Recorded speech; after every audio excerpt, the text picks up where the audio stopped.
Pranam to all of you. Myself Asit Kumar Patnaik. Again, I am coming back to my channel Asit Government Rule Guru. Today, I will discuss very important topic. It is related to the income tax and financial year 2020-23. It is incoming financial year and assessment year 2023-24. So, I will discuss both old and new tax regime. You know that already our budget, union budget already declared. So, how to compute income tax in the incoming year, financial year 2020-23 and assessment year 2023-24. I will discuss all the sections, slab and new introduce tax in the current year budget. So I will discuss briefly, concisely, with clarity, with proper explanation. So my friends, please subscribe my channel Asit Government Rule Guru so that you can get notification for upcoming videos. Also in this video, in description box also you can get my Telegram channel link.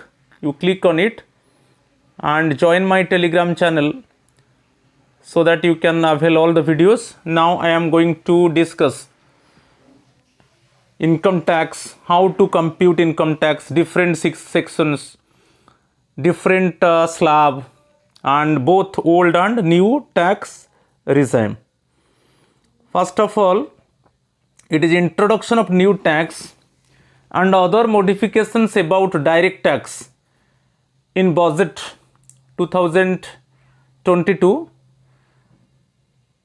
First one, it is ITR filing relief for taxpayers, income tax return filing relief for taxpayers to provide an opportunity to correct an error. The taxpayers can now file an updated return within 2 years from the relevant assessment year. Hindi में एक त्रुटि को ठीक करने का अवसर प्रदान करने के लिए करदाता अब प्रासंगिक मूल्यांकन वर्ष से 2 साल के भीतर एक अद्यतन रिटर्न दाखिल कर सकते हैं. यदि आप income tax return already file कर चुके हो, इसमें सपोज आप ऐसा कोई इनकम को आप इंक्लूड नहीं किया, उसको आप अप टू डेट करना चाहते हो, तो जो रिलेवेंट असेसमेंट ईयर है उससे आप काउंट कर लो विद इन 2 ईयर्स. ठीक है, हम उसको रिटर्न को अप टू डेट कर सकते हैं. Right. Second one, introduction of tax on digital assets. जो digital assets, virtual assets, crypto currency के ऊपर है. Any income from the transfer of virtual digital assets crypto currency will be taxed at 30%. Tax on gift of such assets to be paid by the recipient. So first one, जो digital assets है, यदि उसको हम transfer करते हैं तो उसके ऊपर 30% टैक्स लगेगा. जो ट्रांसफ़र करके हमको जो इनकम हम रिसीव करेंगे उसके ऊपर हम 30% टैक्स देना पड़ेगा. ये न्यू इंट्रोडक्शन है. It is introduction of tax, new type of tax introduced by the government. और जिसको आप गिफ्ट दे रहे हो डिजिटल करेंसी के आकार में, आप क्रिप्टो करेंसी को गिफ्ट के आकार में दे रहे हो, जो रेसिपिएंट है वो भी टैक्स देगा. राइट. तो यहाँ पर हिंदी में देख लीजिए, आभासी डिजिटल परिसंपत्तियों क्रिप्टो करेंसी के हस्तांतरण से होने वाली किसी भी आय पर 30% कर लगेगा. ऐसी संपत्ति के उपहार पर प्राप्तकर्ता द्वारा भुगतान किया जाएगा. यदि गिफ्ट के आकार में उसको जो रेसिपिएंट है वो गिफ्ट रिसीव करता है, जैसे डिजिटल असेट क्रिप्टो करेंसी आकार में, तो रेसिपिएंट को टैक्स देना पड़ेगा.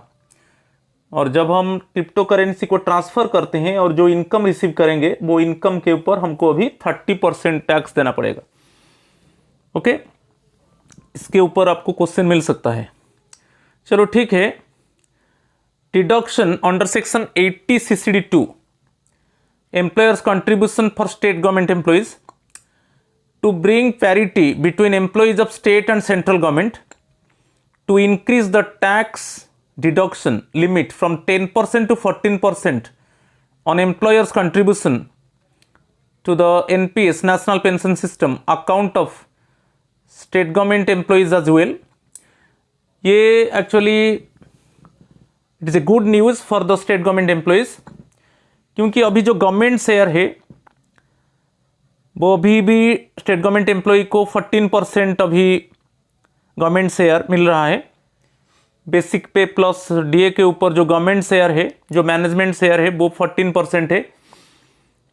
तो ऑलरेडी सेंट्रल गवर्नमेंट डिपार्टमेंट में 80 CCD2 जो है, इस सेक्शन में जो गवर्नमेंट शेयर है वो एग्जेम्प्ट हो जाता है और जो 14% गवर्नमेंट शेयर है वो एग्जेम्प्ट हो जाता है। मगर ये एक्चुअली स्टेट गवर्नमेंट के लिए 10% था। क्लियर? जो 80 CCD2 में जो डिडक्शन था जो गवर्नमेंट शेयर का वो 10% था, अभी वो बढ़कर 14% हो चुका है और ये गुड न्यूज़ है स्टेट गवर्नमेंट एम्प्लॉयज़ के लिए। जो 14% गवर्नमेंट शेयर मिलेगा वो पूरा डिडक्ट हो जाएगा। राज्य सरकार के कर्मचारियों के राष्ट्रीय पेंशन प्रणाली NPS खाते में नियोक्ता के योगदान पर कर कटौती की सीमा को 10% से बढ़ाकर 14% करने के लिए राज्य और केंद्र सरकार के कर्मचारियों के बीच समानता। Clear?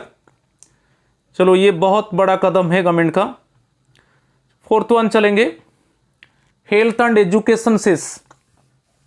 Health and education cess shall not be allowed as business expenses under section 37 of Income Tax Act 1961। आयकर अधिनियम 1961 की धारा 37 के तहत व्यावसायिक व्यय के रूप में स्वास्थ्य और शिक्षा उपकर की अनुमति नहीं होगी। जो हेल्थ एंड एजुकेशन सेस अभी हम दे रहे हैं 4% दे रहे हैं, टैक्सेबल इनकम के ऊपर अभी हम दे रहे हैं। जो टैक्स कैलकुलेशन होने के बाद ये फिर 4% हम एजुकेशन हेल्थ सेस जो दे रहे हैं वो अभी बिजनेस एक्सपेंसेस में एक्चुअली उसको खर्च नहीं किया जाएगा। shall not be allowed as business expenses under section 37 of Income Tax Act 1961। चलो 5th को चलेंगे, स्टार्टअप्स के बारे में। जो स्टार्टअप एंटरप्राइजेस है, जो स्टार्टअप इंडस्ट्रीज है, उनके लिए भी एक अच्छा खबर है। स्टार्टअप्स एस्टेब्लिश्ड बिफोर 31 मार्च 2023, वो अर्लियर था 31 March 2022, now extended by 1 year, will be provided tax breaks. पहले जो टैक्स ब्रेक मिल रहा था स्टार्टअप्स को वो 31 मार्च 2022 के पहले जो स्टार्टअप्स एस्टेब्लिश हुआ था उनको मिलता था। But now government of India in the union budget has already declared that those startup business established before 31st March 2023 they will get tax breaks। तो 31 मार्च 2023 से पहले स्थापित स्टार्टअप, पहले जो था 31 मार्च 2022, अब 1 वर्ष बढ़ा दिया गया, को टैक्स ब्रेक प्रदान किया जाएगा। ठीक है, ये इंफॉर्मेशन क्लियर इंफॉर्मेशन है। चलो 6th को चलेंगे, tax relief for pension with disability, allow annuity payment or lump sum to differently abled dependents when parents are attaining the age of 60 years। It allows for differently abled individuals to benefit from an insurance policy but by their parents or guardian for them in a more assured manner। Earlier, the dependents would only get the annuity or lump sum upon the death of the parent or guardian। The annuity or lump sum received by the differently abled person is fully exempted from tax। Now the payment made by the parent और guardian under term plan of insurance is deducted under section 80 DD। इसके ऊपर मैं थोड़ा clarify कर देना चाहता हूं कि ये क्लियर है कि जो डिफरेंटली एबल्ड इंडिविजुअल है, यदि उसका पेरेंट्स उसके लिए इंश्योरेंस प्लान, इंश्योरेंस पॉलिसी लेता है, तो पहले यह था कि जब पेरेंट्स का डेथ होता था तब डिफरेंटली एबल्ड इंडिविजुअल को अन्युइटी के आकार में और लॉम सम आकार में जो अमाउंट है वो मिल जाता था जब पेरेंट्स के डेथ होता था। मगर अभी जो प्रपोज किया गया है कि अभी पेरेंट्स इंश्योरेंस करेंगे, डिफरेंटली एबल्ड जो इंडिविजुअल्स जो उनके ऊपर पेरेंट्स के ऊपर डिपेंड करते हैं, तो पेरेंट्स अभी डिफरेंटली एबल्ड इंडिविजुअल्स के लिए इंश्योरेंस करेंगे। और अभी जो रूल है कि जब पेरेंट्स को 60 एज कंप्लीट हो जाएगा तब डिफरेंटली एबल्ड इंडिविजुअल्स को के लिए ऑप्शन है कि वो अन्युइटी में ले सकता है और वो लॉम सम भी ले सकता है। पहले क्या था, जब पेरेंट्स का डेथ होता था तब डिफरेंटली एबल्ड इंडिविजुअल को चाहे लॉम सम और अन्युइटी के आकार में मिलता था, मगर अभी वो चेंज हो गया। हम जानते हैं कि इसमें जो पेरेंट्स जो इंश्योरेंस प्लान करते हैं, ठीक है, तो बेसिकली पेरेंट और गार्डियन जो इंश्योरेंस प्लान करते हैं बेसिकली डिसेबल के लिए, और जो वो इंस्टॉलमेंट प्रीमियम देते हैं जैसे ईयरली, वो अंडर सेक्शन 80 DD में वो डिडक्ट होता था, वो एज यूजुअल है। मगर अभी थोड़ा चेंज किया हुआ कि जब पेरेंट और गार्डियन वो डिफरेंटली एबल्ड इंडिविजुअल के लिए जब इंश्योरेंस प्लान लेते थे, जब उनका डेथ होता था पेरेंट्स का, तब जाकर डिफरेंटली एबल्ड इंडिविजुअल को लॉम सम और अन्युइटी के आकार में मिलता था। मगर अभी ये नहीं होगा, ऑटोमेटिकली जब पेरेंट्स और गार्डियन का एज 60 कंप्लीट हो जाएगा तब जिसके लिए इंश्योरेंस किया गया है, जो डिफरेंटली एबल्ड इंडिविजुअल के लिए इंश्योरेंस किया गया है, तो उसको लॉम सम और अन्युइटी के आकार में मिल जाएगा। तो ये बहुत इंपॉर्टेंट है। यहाँ पर वही चीज़ दिया है, माता पिता के 60 वर्ष की आयु होने पर विकलांग आश्रितों को वार्षिकी भुगतान या एक मुश्त भुगतान की अनुमति दें। यह विकलांग व्यक्तियों को उनके माता पिता और अभिभावक द्वारा उनके लिए अधिक सुनिश्चित तरीके से खरीदी गई बीमा पॉलिसी से लाभ उठाने की अनुमति देता है। पहले आश्रितों को केवल माता पिता और अभिभावक की मृत्यु पर ही वार्षिकी या एक मुश्त राशि मिलती थी। विकलांग व्यक्ति द्वारा प्राप्त वार्षिकी या एक मुश्त पूरी तरह से कर से मुक्त है। अब बीमा की टर्म प्लान के तहत माता पिता और अभिभावक द्वारा किया गया भुगतान धारा 80 DD के तहत काटा जाता है। अभी मैं बताया, जो पेरेंट्स और गार्डियन वो इंश्योरेंस पॉलिसी किया है, जो टर्म प्लान इंश्योरेंस किया है और जो एनुअली जो इंस्टॉलमेंट देते हैं, वो अंडर सेक्शन 80 DD में डिडक्शन होता है। मैं आगे में डिस्कशन करूंगा। और मगर अभी जो इसमें क्या परिवर्तन आया, यदि पेरेंट्स और गार्डियन का डेथ हो जाता है, जो डिफरेंटली एबल्ड इंडिविजुअल है और जो डिसेबल जो चाइल्ड है जिसके लिए इंश्योरेंस किया गया है, जब पेरेंट्स और गार्डियन का 60 एज हो जाएगा, ठीक है, तब क्या होगा, जो डिसेबल चाइल्ड है वो लॉम सम के आकार में ले सकता है और उसको एन्युइटी के आकार में ले सकता है और उसमें पूरा टैक्स छूट है।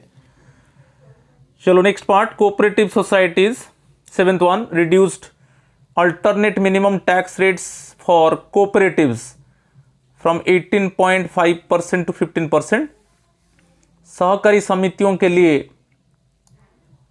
जो AMT वैकल्पिक न्यूनतम कर दरों को 18.5% से घटाकर 15% किया गया, इसको याद रखना है। 8th one, corporate surcharge, government reduce the corporate surcharge from 12% to 7%। जो पहले कॉर्पोरेट सरचार्ज 12% था, अभी वो रिड्यूस होकर 7% हो जाएगा। The concessional corporate tax rate of 15% would be available for 1 more year till March 2024 for newly incorporated manufacturing companies. जो concessional corporate tax rate जो 15% है वो भी टिल मार्च 2024 तक रहेगा न्यूली इनकॉर्पोरेटेड मैन्युफैक्चरिंग कंपनीज के लिए। सरकार कॉर्पोरेट सरचार्ज को 12% से घटाकर 7% कर दिया गया है। नई निगमित निर्माण कंपनियों के लिए 15% की रियायती कॉर्पोरेट कर दर मार्च 2024 तक एक और वर्ष के लिए उपलब्ध होगी। TDS on transfer of cryptocurrency.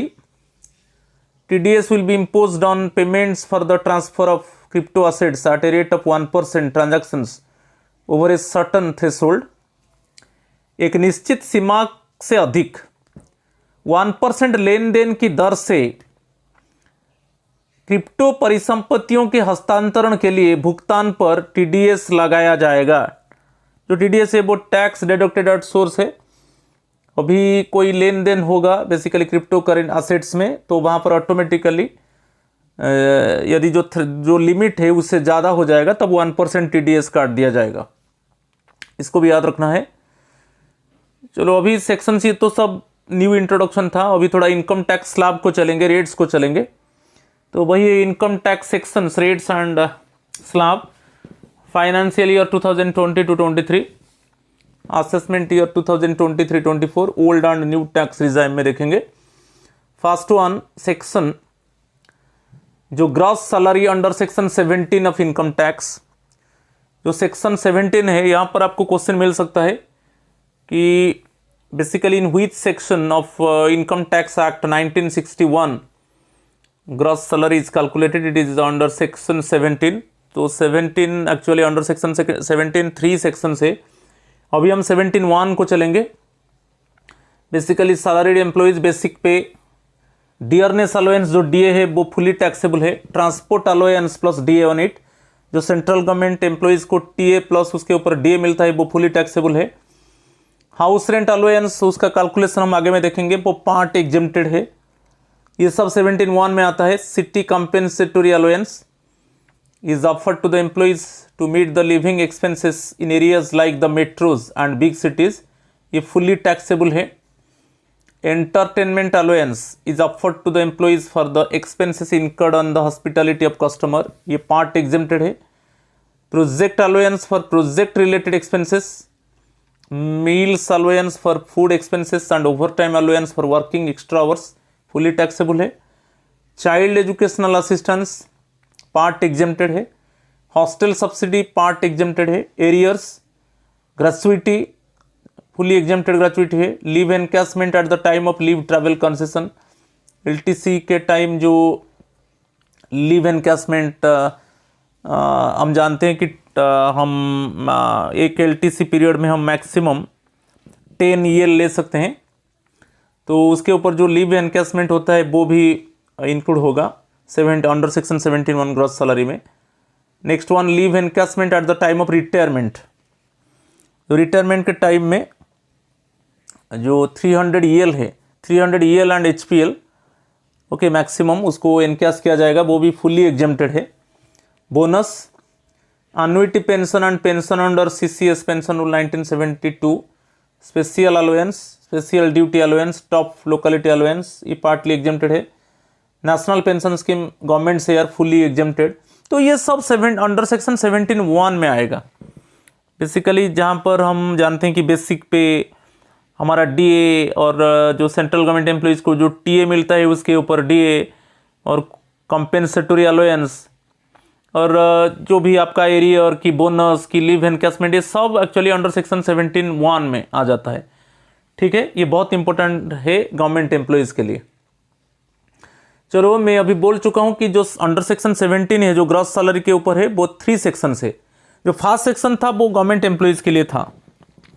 ठीक है, 17(2) जो है वैल्यू ऑफ परक्विसाइड्स, ये भी बहुत इंपॉर्टेंट है बेसिकली गवर्नमेंट एम्प्लॉइज के लिए। ये जो वैल्यू ऑफ परक्विसाइड्स है इसमें क्या क्या आएगा देखेंगे हम।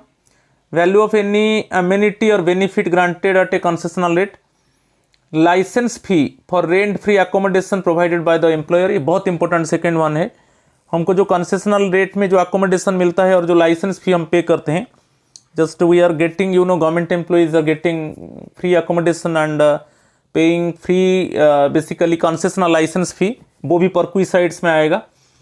Free electricity, gas and water supply, इसके लिए हम कुछ मिनिमम पे करते हैं, वो भी परक्विसाइड्स में आएगा। जो free electricity, gas and water supply and the government employees, it means paying A minimum amount of money yearly, वो भी परक्विसाइड्स में इंक्लूड होगा। रीइंबर्समेंट ऑफ मेडिकल एक्सपेंडिचर, यदि कोई मेडिकल एक्सपेंडिचर रीइंबर्स होता है वो भी परक्विसाइड्स में आएगा। Expenditure on foreign travel and stay during medical treatment, यदि ऐसा कोई मेडिकल ट्रीटमेंट चल रहा है फॉरेन, इट मीन्स फॉरेन में, जो फॉरेन ट्रैवल के ऊपर जो एक्सपेंडिचर है और वहाँ पर जो आप स्टे किया उसके ऊपर जो खर्च है, मगर कंडीशन है फॉर मेडिकल ट्रीटमेंट, ये भी परक्विसाइड्स में आएगा। ये 17(2) है, राइट। तो इसको थोड़ा और देख लीजिए हिंदी में। रियायती दर पर दी गई किसी भी सुविधा या लाभ का मूल्य, द्वारा प्रदान किया गया किराया मुक्त आवास के लिए लाइसेंस शुल्क नियोक्ता, मुफ्त बिजली, गैस और पानी की आपूर्ति, चिकित्सा व्यय की प्रतिपूर्ति, चिकित्सा उपचार के दौरान विदेश यात्रा और ठहरने पर व्यय, ये सब परक्विसाइड्स में आएगा 17(2) में। मगर बहुत इंपॉर्टेंट है, हम जानते हैं कि हमको जो लाइसेंस फी देना पड़ता है, जो कंसेशनल रेट में हमको जो अकोमोडेशन फैसिलिटी मिलता है और हमको कंसेशनल रेट में जो लाइसेंस फी, तो हमको जो जितना देना पड़ता है वो परक्विसाइड्स में आएगा। और जो फ्री इलेक्ट्रिसिटी है, गैस है, वाटर सप्लाई है, उसके लिए हमको ईयरली एक मिनिमम अमाउंट पे करना पड़ता है कि मंथली देना पड़ता है, और आप ईयरली कैलकुलेट कर लो, वो भी परक्विसाइड्स में आएगा। मेडिकल एक्सपेंडिचर रीइंबर्स होता है, वो भी 17(2) में आएगा। आपको कन्फ्यूजन नहीं होना है, ये बहुत इंपॉर्टेंट है। मेडिकल एक्सपेंडिचर जो रीइंबर्समेंट जितना होता है मेडिकल एक्सपेंडिचर में, वो 17(2) में आएगा, ठीक है। तो थर्ड सेक्शन है जो ग्रॉस सैलरी कैलकुलेशन में, जो थर्ड सेक्शन है 17(3) है, profits in leave of salary. ये इतना इंपॉर्टेंट हमारे लिए नहीं है, और फिर भी देख लेंगे। The amount of any compensation due to और received by an assessee from his employer और former employer at or in connection with the termination of his employment or the modification of the terms and conditions relating thereto। तो इसको थोड़ा देख लीजिए हिंदी में।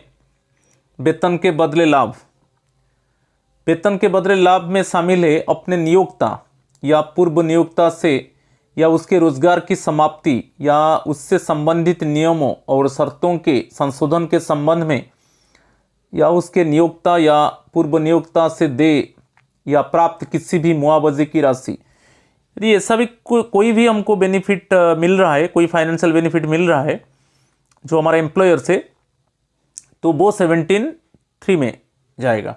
तो 3 section से एक्चुअली ग्रॉस सैलरी बहुत इंपॉर्टेंट। 17(1) में बेसिक पे, डीए, टीए के ट्रैवलिंग अलाउंस और उसके ऊपर डीए, राइट। और आपको कुछ एरियर मिला कि बोनस मिला, जो ग्रेचुइटी की, सपोज आपको लीव एनकैशमेंट जो भी है, ये सब इंक्लूड होगा। कोई कॉम्पेंसेटरी अलाउंस सब 17(1) में आ जाता है। 17(2) परक्विसाइड्स में आपको लेना है कि कंसेशनल रेट में जो अकोमोडेशन फैसिलिटी मिल रहा है गवर्नमेंट एम्प्लॉइज को, और उसको ईयरली एक लाइसेंस फी देना पड़ता है, कंसेशनल लाइसेंस फी, वो 17(2) में आता है। जैसे फ्री इलेक्ट्रिसिटी, वाटर फैसिलिटीज़, ये जो मिलता है हमको, चाहे मंथली और एक ईयरली हमको एक मिनिमम फी देना पड़ता है, वो भी 17(2) में आएगा। और थर्ड वन है जो 17(2) में आता है, जो मेडिकल एक्सपेंडिचर रीइंबर्समेंट होता है, वो भी 17(2) में आएगा। ये वैल्यू परक्विसाइड्स में आता है। जो 17(3) है, जो सेक्शन 3 है, उसमें हमको ऐसा कुछ बेनिफिट मिल जाता है एम्प्लॉयर से, we are getting certain monetary benefit from the employer, वो इंक्लूड होता है। तो तीनों मिलाकर ग्रॉस सैलरी होता है, राइट। चलो अभी देखेंगे, ये बहुत इंपॉर्टेंट है कि इनकम, जो इनकम टैक्स कैलकुलेशन में income is classified under the following heads. जो हेड ऑफ द इनकम है वो actually 5 heads are there, okay. तो income is classified in 5 heads. First one salaries, second one income from house property, गृह संपत्ति से आय, third one profits and gains of business और profession, व्यवसाय या पैसे के लाभ और लाभ। कैपिटल गेन्स पूंजीगत लाभ। और इनकम फ्रॉम अदर सोर्सेस, अन्य स्रोतों से आए। तो जो सैलरीड एम्प्लॉइज है वो 3 हेड्स इनकम एक्चुअली बहुत इंपॉर्टेंट है। जो सैलरीज है, इनकम फ्रॉम हाउस प्रॉपर्टी, ये बहुत इंपॉर्टेंट है। और जो 5th वन है इनकम फ्रॉम अदर सोर्सेस, ये सब आगे में हम डिस्कस करेंगे। ठीक है, तो 5 हेड्स इनकम और जो है first, second and 5th one very important one. And other 2 जो है profits and gains of business और प्रोफेशन और कैपिटल गेन्स, ये कभी कभी हमको मिल जाता है। तो basically income is classified in 5 heads, right. It जो 5 हेड्स है बहुत इंपॉर्टेंट है। सपोज उसके ऊपर हमको क्वेश्चन मिल सकता है। ठीक है, ठीक है, अभी हम आगे में सब कुछ डिस्कशन करेंगे। फर्स्ट वन टैक्स एग्जेम्पशंस देखेंगे अंडर सेक्शन 10। अंडर सेक्शन 10 के तहत कर छूट, इसके ऊपर बहुत इंपॉर्टेंट है। सो आई मीन जो अंडर सेक्शन 10 है इनकम टैक्स एक्ट 1961, उसमें क्या क्या हम किसके ऊपर हमको टैक्स एग्जेम्पशंस मिल रहा है। Basically in which areas we are getting tax exemption, just now I am going to discuss. First one is under section 10(5). जो अंडर सेक्शन 10(5) है वो बेसिकली लीव ट्रैवल कंसेशन, जो एक ब्लॉक 4 ईयर होता है उसको स्प्लिट कर देते हैं एक 4 ईयर ब्लॉक को हम 2 ब्लॉक्स में डिवाइड कर लेते हैं। Each block consist of 2 years, एक में हम होम टाउन चलेंगे तो और एक में हमको ऑल इंडिया टूर मिलता है। तो बेसिकली लीव ट्रैवल कंसेशन में बेसिकली जो जर्नी में हमारा जो खर्च होता है और उसमें आपको शॉर्टेस्ट रूट लेना है। टू एंड फ्रो में जो खर्च होता है बेसिकली जो we incur expenditure on journeys basically to and fro, and in this case we must consider the shortest route, okay, distance. तो ये जो लीव ट्रैवल कंसेशन में बेसिकली जो खर्च होता है वो एक्चुअली ग्रॉस सैलरी में इंक्लूड होगा और अंडर सेक्शन 10(5) में उसको एग्जेम्प्ट कर दिया जाएगा। तो आपको याद रखना है जो एलटीसी में जो भी मॉनेटरी बेनिफिट हमको मिलता है वो ग्रॉस सैलरी में इंक्लूड होगा और अंडर सेक्शन 10(5) में उसको माइनस कर दिया जाएगा।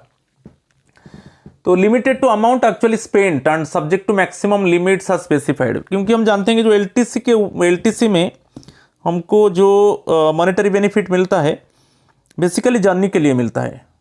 ठीक है, तो exemption can be availed for 2 journeys in A block of 4 calendar years. मैं बता चुका हूँ जो 4 कैलेंडर ईयर है it split up in two blocks, each block consist of 2 year. यदि आप एक में आप होम टाउन लेते हो तो और एक में आपको ऑल इंडिया मिलेगा।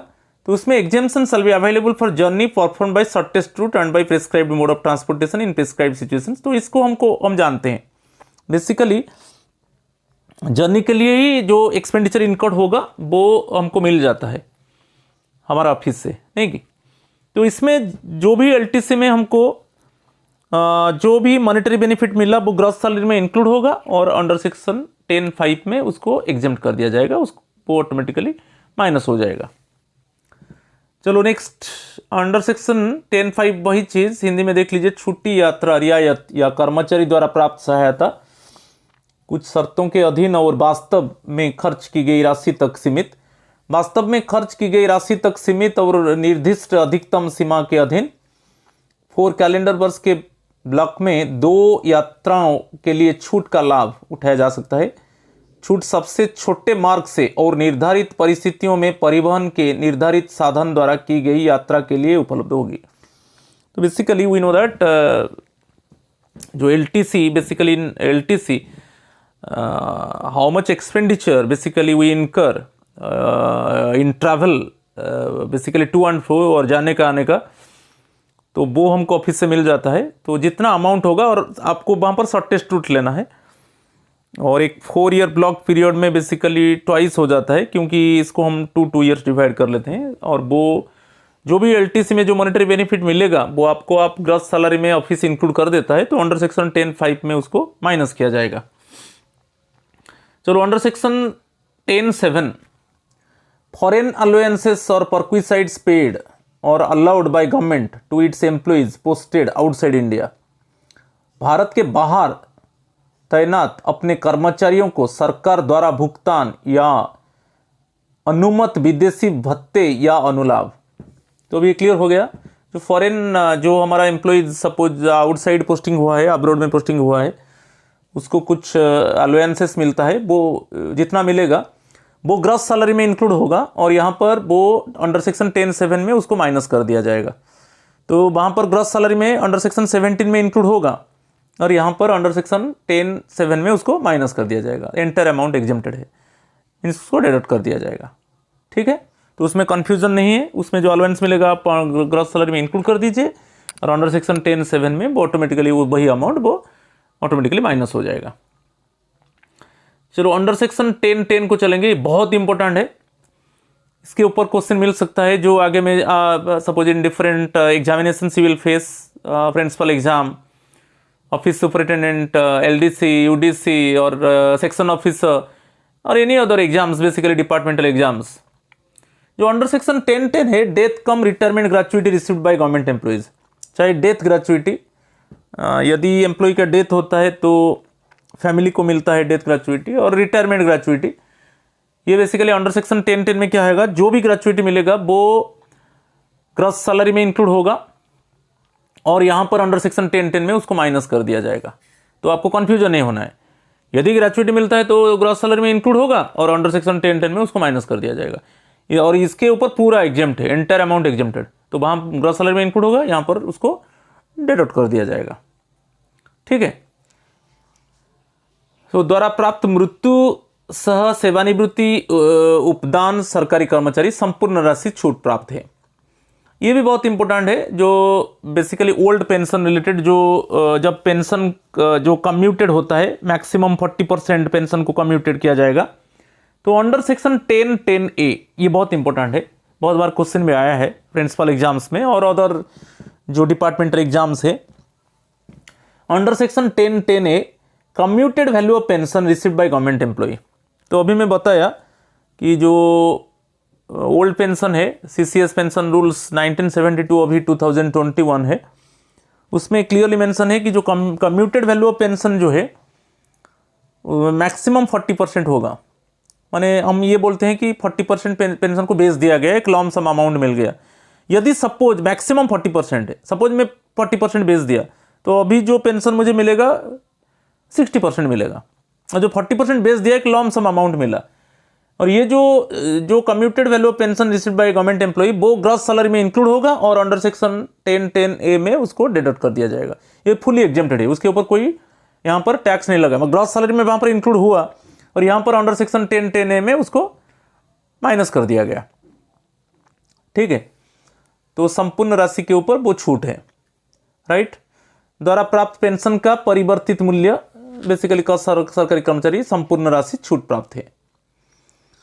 जो अंडर सेक्शन 10(10)(a) है, it is encashment of unutilised earn leave at the time of retirement by government employ. मैं बोल चुका हूं कि बेसिकली जब गवर्नमेंट एम्प्लॉय रिटायर्ड होता है तो maximum 300 EL and HPL, suppose मेरा 270 EL है, वो एनकैश होगा लीव सैलरी के हिसाब से, और जो बाकी सपोज जितना भी HPL है मगर 30 HPL, सपोज मेरा खाता में 270 EL है, 270 EL हो गया, और बाकी जो होगा वो 30 HPL होगा। HPL में बेसिकली जो 270 EL है वो फुल, जैसे लीव सैलरी मिलता है फुल मिलेगा, और यहाँ पर जो HPL होगा वो हाफ पेड लीव के हिसाब से मिलता है।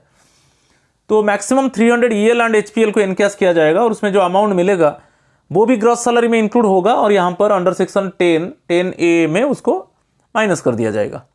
इसके ऊपर बेसिकली एंटायर अमाउंट एग्जेम्प्टेड, मगर आपको याद रखना है कैसे कैलकुलेशन होता है। ग्रॉस सैलरी में इंक्लूड कर दिया जाएगा अंडर सेक्शन 17(1) में, और यहाँ पर अंडर सेक्शन 10(10)(a) में उसको माइनस कर दिया जाएगा। Next one under section 10(10)(c), ये वॉल्यूंटरी रिटायरमेंट के ऊपर है, कैसे एग्जेम्पशन होगा। ये सेक्शन बहुत इंपॉर्टेंट है। Under section 10(10)(c) related to the voluntary retirement, actual amount received as per the guidelines, that is to say list of the following. यहां पर जो दो ऑप्शन है आप देख लीजिए, A B है। Okay, 3 month salary for each completed year of service, each completed year of service, तो 3 month सैलरी। जैसे आप सपोज आपका फॉर एग्जांपल 20 इयर्स आपका सर्विस है, सो आपको 60 मंथ्स का सैलरी लेना है। Okay, 3 month salary for each completed year of services. Next one, salary eight the time of retirement, जो रिटायरमेंट के टाइम में जो सैलरी था, into number of months of services left for retirement, जो कितना एक्चुअली मंथ्स ऑफ सर्विस था उसके पहले आपका रिटायरमेंट हो गया। सपोज आप 58 जस्ट आपको कंप्लीट किया, आप BRS ले लिया, तो अभी बाकी है क्या, 24 मंथ्स है अभी था रिटायरमेंट होने के लिए।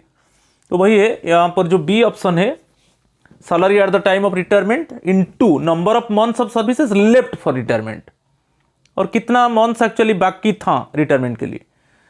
तो ये एक ऑप्शन है। और यहाँ पर ₹5 लाख है, जो भी लिस्ट होगा, जो ए बी है आप एक को ले जाओ।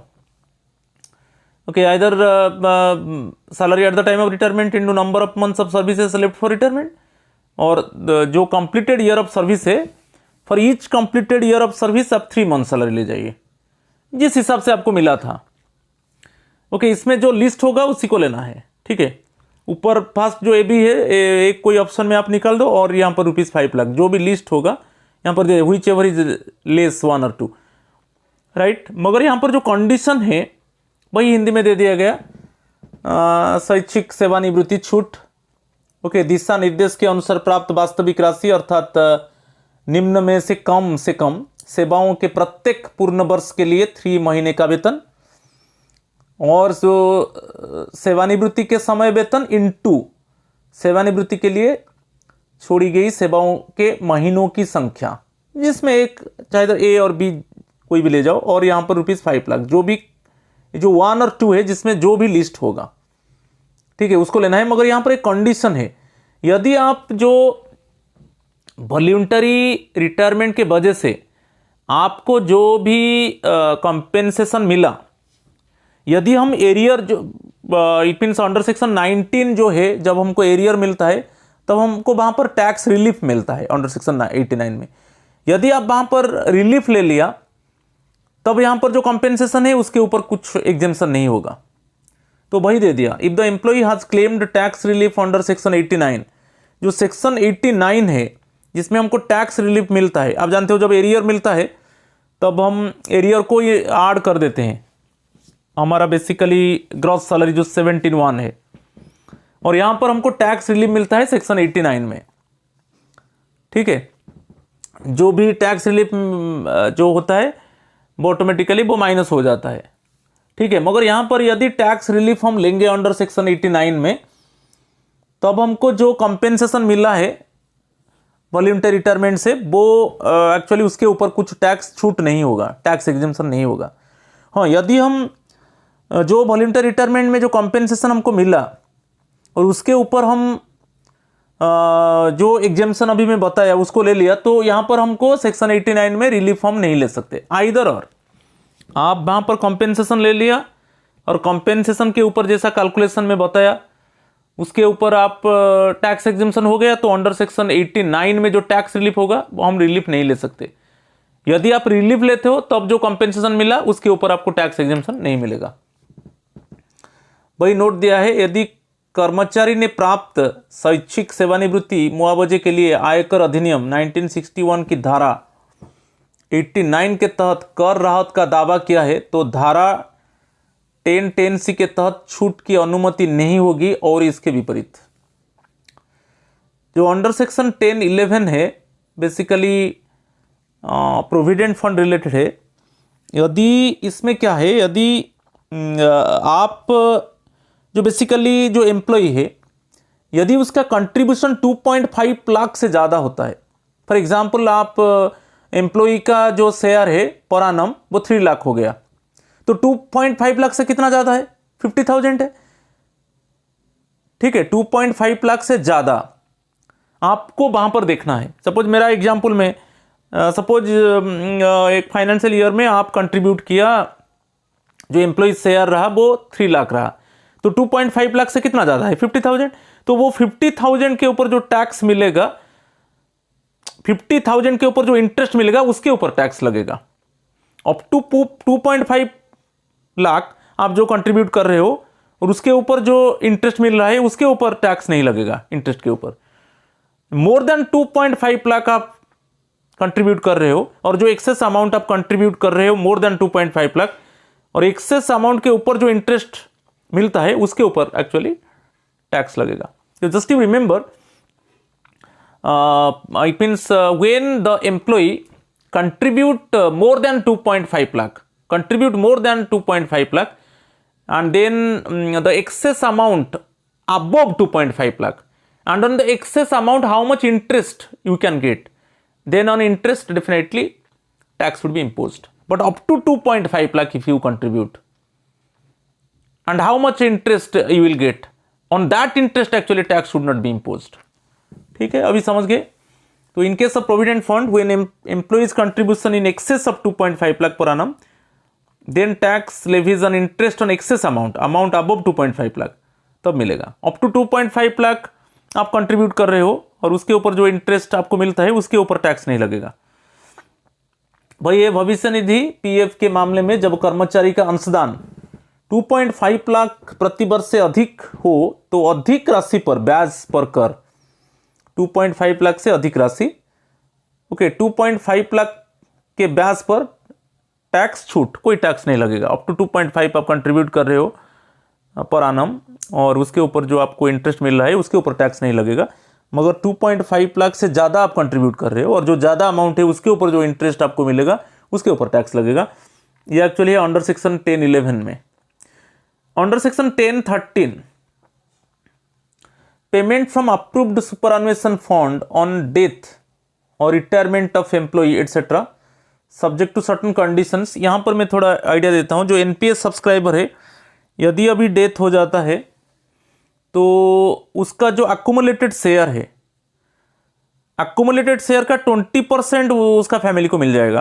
अक्यूमुलेटेड शेयर का 20% मिलेगा और जो 80% अक्यूमुलेटेड जो अमाउंट है उसका 80% एक्चुअली एन्युइटी शेयर में इन्वेस्ट होगा और फैमिली को पेंशन मिलेगा। तो वही है basically payment from approved superannuation fund on death और रिटायरमेंट। यदि कोई सुपरएनुएशन फंड है, डेथ के वजह से और रिटायरमेंट टाइम में यदि कुछ पेमेंट होता है वो फुली एग्जेम्प्टेड होगा। मगर यहाँ पर क्या है, वो ग्रॉस सैलरी में इंक्लूड होगा अंडर सेक्शन 17(1) में, ठीक है, और यहाँ पर माइनस हो जाएगा। अंडर सेक्शन 10(13) में वो माइनस होगा। कर्मचारी की मृत्यु या सेवानिवृत्ति आदि पर स्वीकृत सेवानिवृत्ति निधि से भुगतान कुछ शर्तों के अधीन, ठीक है, वहां पर 17(1) में जो ग्रॉस सैलरी है वहां पर इंक्लूड होगा और यहां पर माइनस होगा। अभी चलेंगे, बहुत इंपॉर्टेंट है house rent allowance under section 10(13)(a। ये जो सेक्शन है इंपॉर्टेंट है, अंडर सेक्शन 10(13)(a बहुत बार क्वेश्चन आया है। हाउस रेंट अलाउंस कैसे कैलकुलेट होता है? List of the following is exempt from tax. List monthly multiplied by 12। ये जो मैं कैलकुलेट किया है मंथली किया है और मंथली कैलकुलेट किया है तो इंटू 12 आपको कर देना है ईयरली कैलकुलेट में। तो यहां पर जो हाउस रेंट अलाउंस में कैसे एग्जेम्पशन मिलता है, how can we get exemption on house rent allowance? Under section 13(a), under section 10(13)(a) exemption on house rent allowance. तो कैसे हमको एग्जेम्पशन मिलता है, जो हाउस रेंट अलाउंस मिलता है? तो बेसिकली आपको ये जो हाउस रेंट, फर्स्ट पहले आपको याद रखना है, जो हाउस रेंट अलाउंस मिलेगा वो सैलरी में इंक्लूड हो गया। अंडर सेक्शन 17(1) ग्रॉस सैलरी में इंक्लूड हो चुका है। तो यहां पर हमको छूट मिलेगा बेसिकली अंडर सेक्शन 10(13)(a) में। अंडर सेक्शन 10(13)(a) में हमको छूट मिलेगा। कैसे? ओके, जब हम टैक्स कैलकुलेशन करेंगे तो जो एचआरए मिला वो ग्रॉस सैलरी में इंक्लूड हो गया। और यहां पर अंडर सेक्शन 10(13)(a) में हमको कैसे एग्जेम्पशन कैसे मिलेगा और कितना अमाउंट हमको एग्जेम्पशन मिलेगा। तो यहां पर जो मंथली कैलकुलेट किया गया है, 3 ऑप्शंस आप ले जाइए। यहां पर जो सैलरी है वो बेसिक पे प्लस डीए है, आपको याद रखना है। मेट्रो में आप फास्ट निकाल दो 50% ऑफ सैलरी, और जो नॉन मेट्रो सिटीज है वहां पर 40% ऑफ सैलरी। फर्स्ट ऑप्शन हो गया। ओके, मेट्रो में 50% ऑफ सैलरी, नॉन मेट्रो में 40% ऑफ सैलरी, और यहां पर जो सैलरी है वो बेसिक पे प्लस डीए है। सेकेंड जो ऑप्शन है एक्चुअल एचआरए रिसीव्ड, कितना आपको एचआरए मिल रहा है। थर्ड ऑप्शन है, बहुत इंपॉर्टेंट है, एक्चुअल रेंट पेड। आप कितना एक्चुअल रेंट पेड कर रहे हो और -10% of salary. It means excess of rent over 10% of salary. ये तीनों को आप फर्स्ट निकाल दो, और यहां पर जो सैलरी है वो बेसिक पे प्लस डी है, और इसमें तीनों में जो लिस्ट होगा उसी के ऊपर एक्चुअली एग्जेम्पशन मिलेगा। ओके, तो ये बहुत इंपॉर्टेंट है। तो और एक बार बता रहे हैं, ये मंथली में कैलकुलेट किया, और मंथली आपको लिस्ट अमाउंट निकालना है और इसमें 2 × 12 कर देना है। ठीक है, फर्स्ट वन मेट्रो सिटी है तो 50% salary, non metro city 40%, first option है। सेकेंड ऑप्शन जो है एक्चुअल एचआरए रिसिव्ड, निकाल दो। Third one actual rent paid -10% of salary. It means excess of rent over and above 10% of salary. ये तीनों में से जो लिस्ट होगा उसके ऊपर ही ओके इट मीन्स छूट मिलेगा, राइट। तो ये हिंदी में अंडर सेक्शन 1030 ने मकान किराया भत्ता निम्न में से कम कर से छूट प्राप्त है, कम से कम मासिक गुणा 12, जो मंथली में कैलकुलेट किया इसमें आप 12 मल्टीप्लाई कर दो। मेट्रो शहरों के लिए वेतन का 50% और अन्य शहरों के लिए वेतन का 40%। सेकेंड वन प्राप्त वास्तविक एचआरए। थर्ड वन वेतन के 10% से अधिक का भुगतान किया गया किराया, और यहां पर जो वेतन है मूल वेतन प्लस डी। ये तीनों में से जो लिस्ट होगा उसी अमाउंट के ऊपर टैक्स एग्जेम्पशन मिलेगा। ये मंथली में कैलकुलेट किया × 12 कर देना है आपको। और आपको याद रखना है कि पहले जो एचआरए मिलता है वो अंडर सेक्शन 17(1) जो ग्रॉस सैलरी उसमें इंक्लूड होगा, और यहां पर आपको हमको एग्जेम्पशन मिलेगा। और नेक्स्ट वन अंडर सेक्शन 1013 है, और कुछ इंपॉर्टेंट है हाउस रेंट अलाउंस के ऊपर। यदि आपका ओन हाउस है, you possess your own house and you are getting HRA, then full HRA is taxable। यहाँ पर कोई एग्जेम्पशन नहीं है। आपका खुद का घर है और आपको HRA मिल रहा है, और जो HRA मिलेगा वो तो ग्रॉस सैलरी में इंक्लूड होगा, मगर अंडर सेक्शन 1030 में कोई एग्जेम्पशन आपको नहीं मिलेगा। Fully taxable if HRA is received by an employee who is living in his own house, और इफ ही डज नॉट पे एनी रेंट। कोई रेंट नहीं पे कर रहे हो, आपका खुद का घर में रहते हो, और आपको जो एचआरए मिलता है वो वहां पर ग्रॉस सैलरी में इंक्लूड हुआ अंडर सेक्शन 17(1) में, और यहां पर अंडर सेक्शन 1030 में कोई एग्जेम्पशन नहीं मिलेगा। Second one, it is mandatory for employee to report PAN of the landlord to the employer if rent paid is more than ₹1 lakh per annum। यदि आप रेंट जो पे कर रहे हो मोर देन 1 लाख पे कर रहे हो, तब आपका जो लैंडलॉर्ड है, जो ओनर है आपका, उसका पैन कार्ड देना है, मैंडेटरी है। वही है अंडर सेक्शन 1013 है मकान किराया भत्ता पूरी तरह से कर योग्य यदि एचआरए किसी कर्मचारी द्वारा प्राप्त किया जाता है जो अपने घर में रह रहा है, या यदि वह कोई किराया नहीं देता है। उसको डिस्कस कर चुका हूं ऑलरेडी। यदि भुगतान किया गया किराया ₹1 लाख प्रति वर्ष से अधिक है तो कर्मचारी के लिए नियोक्ता को मकान मालिक के पैन की रिपोर्ट करना अनिवार्य है। चलो, जो child educational allowance under section 1014, पहले जो चाइल्ड एजुकेशनल अलाउंस है CA है, जो जितना मिलेगा, तो अभी बेसिकली वन चाइल्ड के लिए 2250 पर मंथ, जैसे आप 12 में मल्टीप्लाई कर दिए 27,000 हमको CA मिल रहा है। बेसिकली सेंट्रल गवर्नमेंट एम्प्लॉइज को जो CA मिलेगा वो पूरा ग्रॉस सैलरी में इंक्लूड होगा, बेसिकली अंडर सेक्शन 17(1) में इंक्लूड होगा ग्रॉस सैलरी में। और यहां पर छूट कैसे मिलेगा, जो अंडर सेक्शन 1014 में वन चाइल्ड के लिए मंथली 100 रुपीज के ऊपर एग्जेम्पशन मिलेगा। तो ये वन चाइल्ड के लिए जो ईयरली एग्जेम्पशन मिलेगा 1200, और मैक्सिमम 2 चाइल्ड के लिए CA मिलता है, और मैक्सिमम 2 चाइल्ड के लिए 2400 एग्जेम्पशन होगा। ठीक है, 2 चाइल्ड के लिए 2400 एग्जेम्पशन होगा, इसमें 2400 माइनस होगा 2 चाइल्ड के लिए। यदि 1 चाइल्ड है तो 1200 माइनस होगा अंडर सेक्शन 1014 में, और CA वहां पर ग्रॉस सैलरी में इंक्लूड होगा। बाल शिक्षा भत्ता रुपए तक 100 प्रति माह प्रति बच्चा, अधिकतम 2 बच्चों तक छूट है। Next one under section 1014 hostel expenditure allowance. Hostel expenditure allowance हम जानते हैं कि basically 6,750 per month hostel expenditure 6,750, ठीक है, पर मंथ मिलता है। तो वो ईयरली अराउंड 81,000 मिलता है। और जो हॉस्टल एक्सपेंडिचर अलाउंस मिलेगा वो इंक्लूड होगा ग्रॉस सैलरी अंडर सेक्शन 17(1) में। यहाँ पर छूट जो मिलेगा पर चाइल्ड के लिए 300 रुपीज छूट मिलेगा per month 300 rupees is exempted and yearly for one child 3,600 rupees exempted, and for maximum 2 child actually we can avail hostel expenditure allowance for 2 child 7,200 rupees actually exempted। तो वहाँ पर जितना हॉस्टल एक्सपेंडिचर अलाउंस मिलेगा मैं अभी बताया, one child के लिए 81,000 वो वहाँ पर ग्रॉस सैलरी में इंक्लूड होगा, और यहाँ पर जो है वन चाइल्ड के लिए 3,600 एग्जेम्प्ट होगा। 2 चाइल्ड के लिए वहाँ पर आप ग्रॉस सैलरी में इंक्लूड कर दीजिए 81,000 इंटू 2, और यहाँ पर जो एग्जेम्पशन होगा वो 7,200 रुपीज होगा, राइट।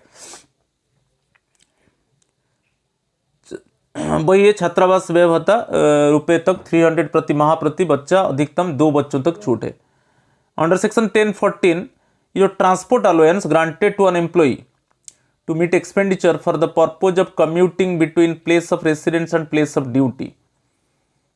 ये जो ट्रांसपोर्ट अलाउंस है basically who is blind or deaf and dumb or orthopedically handicapped with disability of lower extremities। यहाँ पर जो transport allowance to and fro मिलता है बेसिकली ब्लाइंड की, डॉम की, बेसिकली डीफ की, orthopaedically handicapped with disability of lower extremities, तो उनको एक्चुअली जितना ट्रांसपोर्ट अलाउंस मिलता है वो तो इंक्लूड होगा ग्रॉस सैलरी में। और यहाँ पर जो छूट मिलेगा पर मंथ 3,100, कितना छूट मिलेगा 3,200 पर मंथ इंटू 12 कर दीजिए, और उतना यहाँ पर माइनस हो जाएगा अंडर सेक्शन 10(14) में।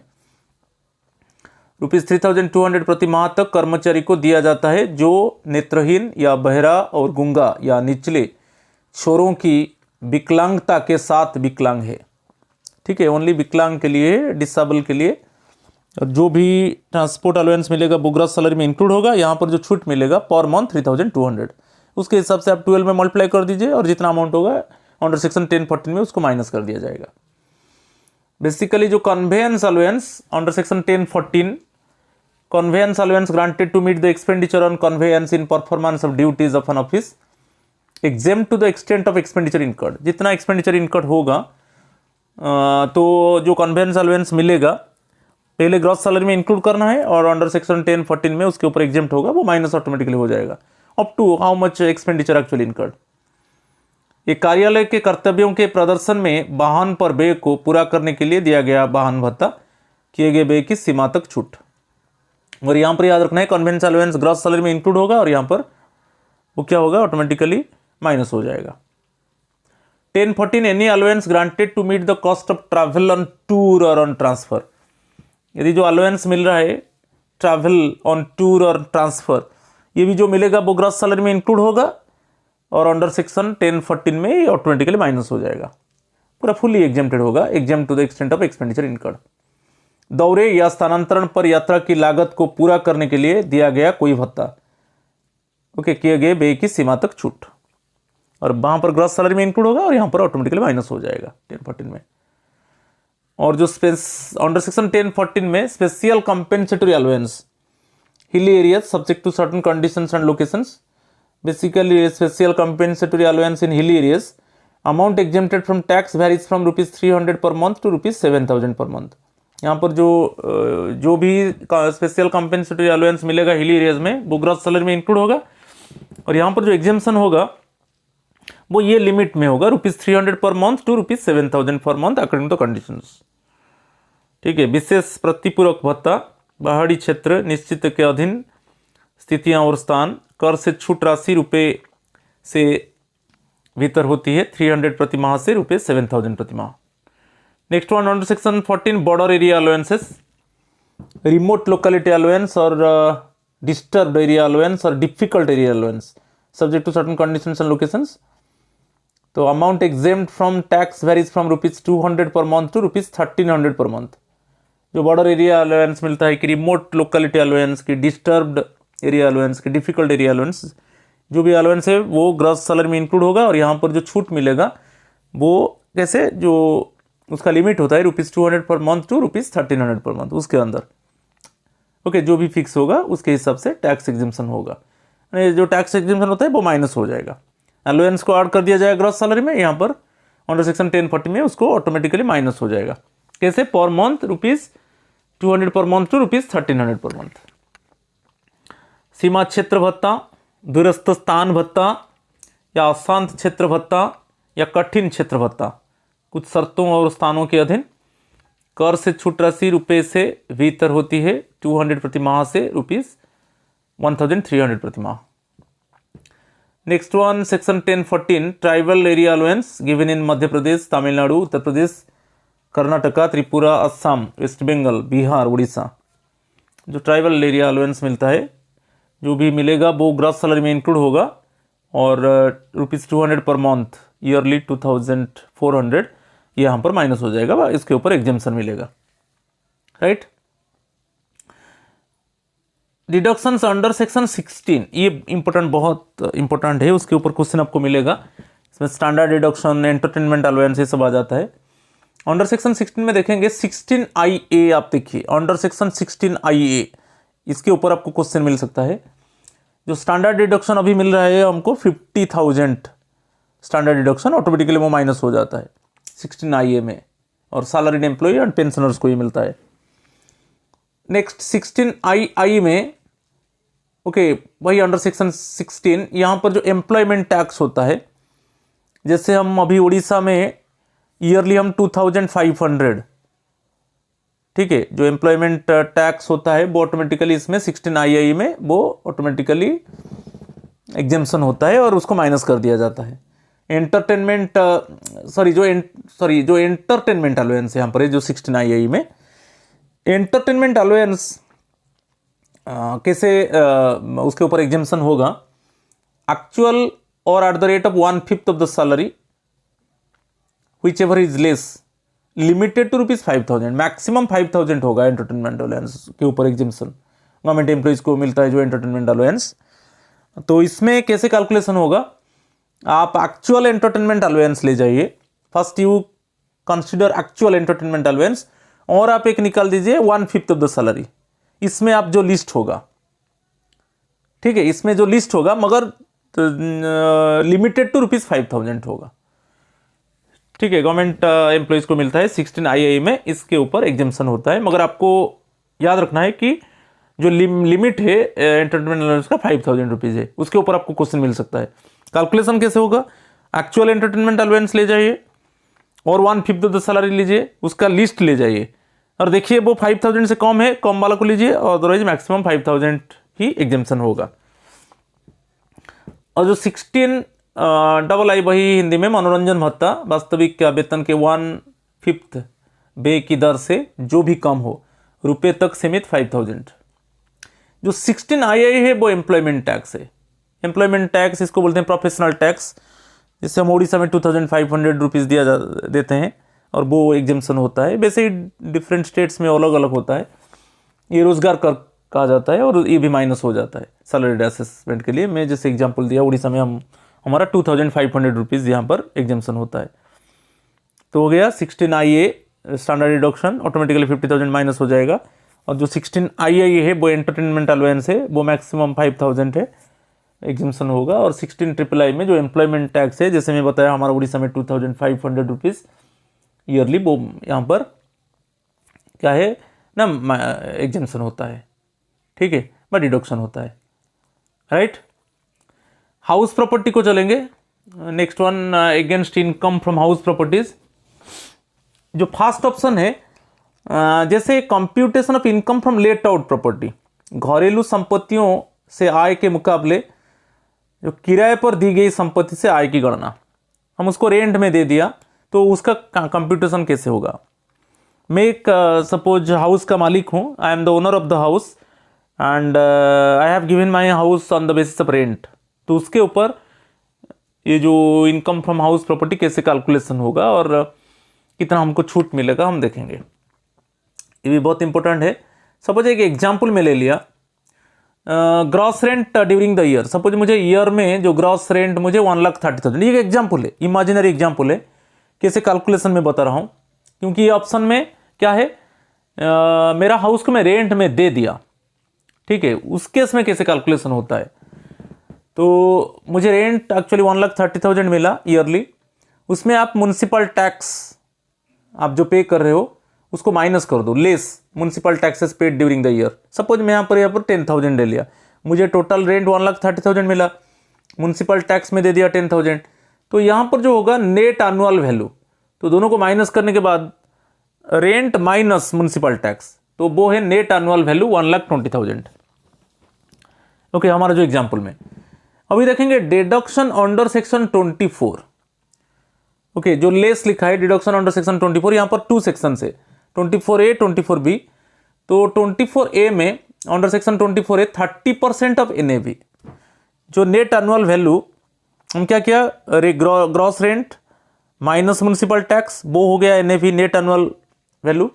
तो जो नेट एनुअल वैल्यू है जो अंडर सेक्शन 24A में, उसका 30% आप निकाल दो, ये माइनस हो जाएगा 36,000। यहाँ पर लेस दिया है ना, तो 36,000 माइनस होगा अंडर सेक्शन 24A। कैसे ना, जो NAV निकलेगा उसका 30% आप निकाल दीजिए, ठीक है।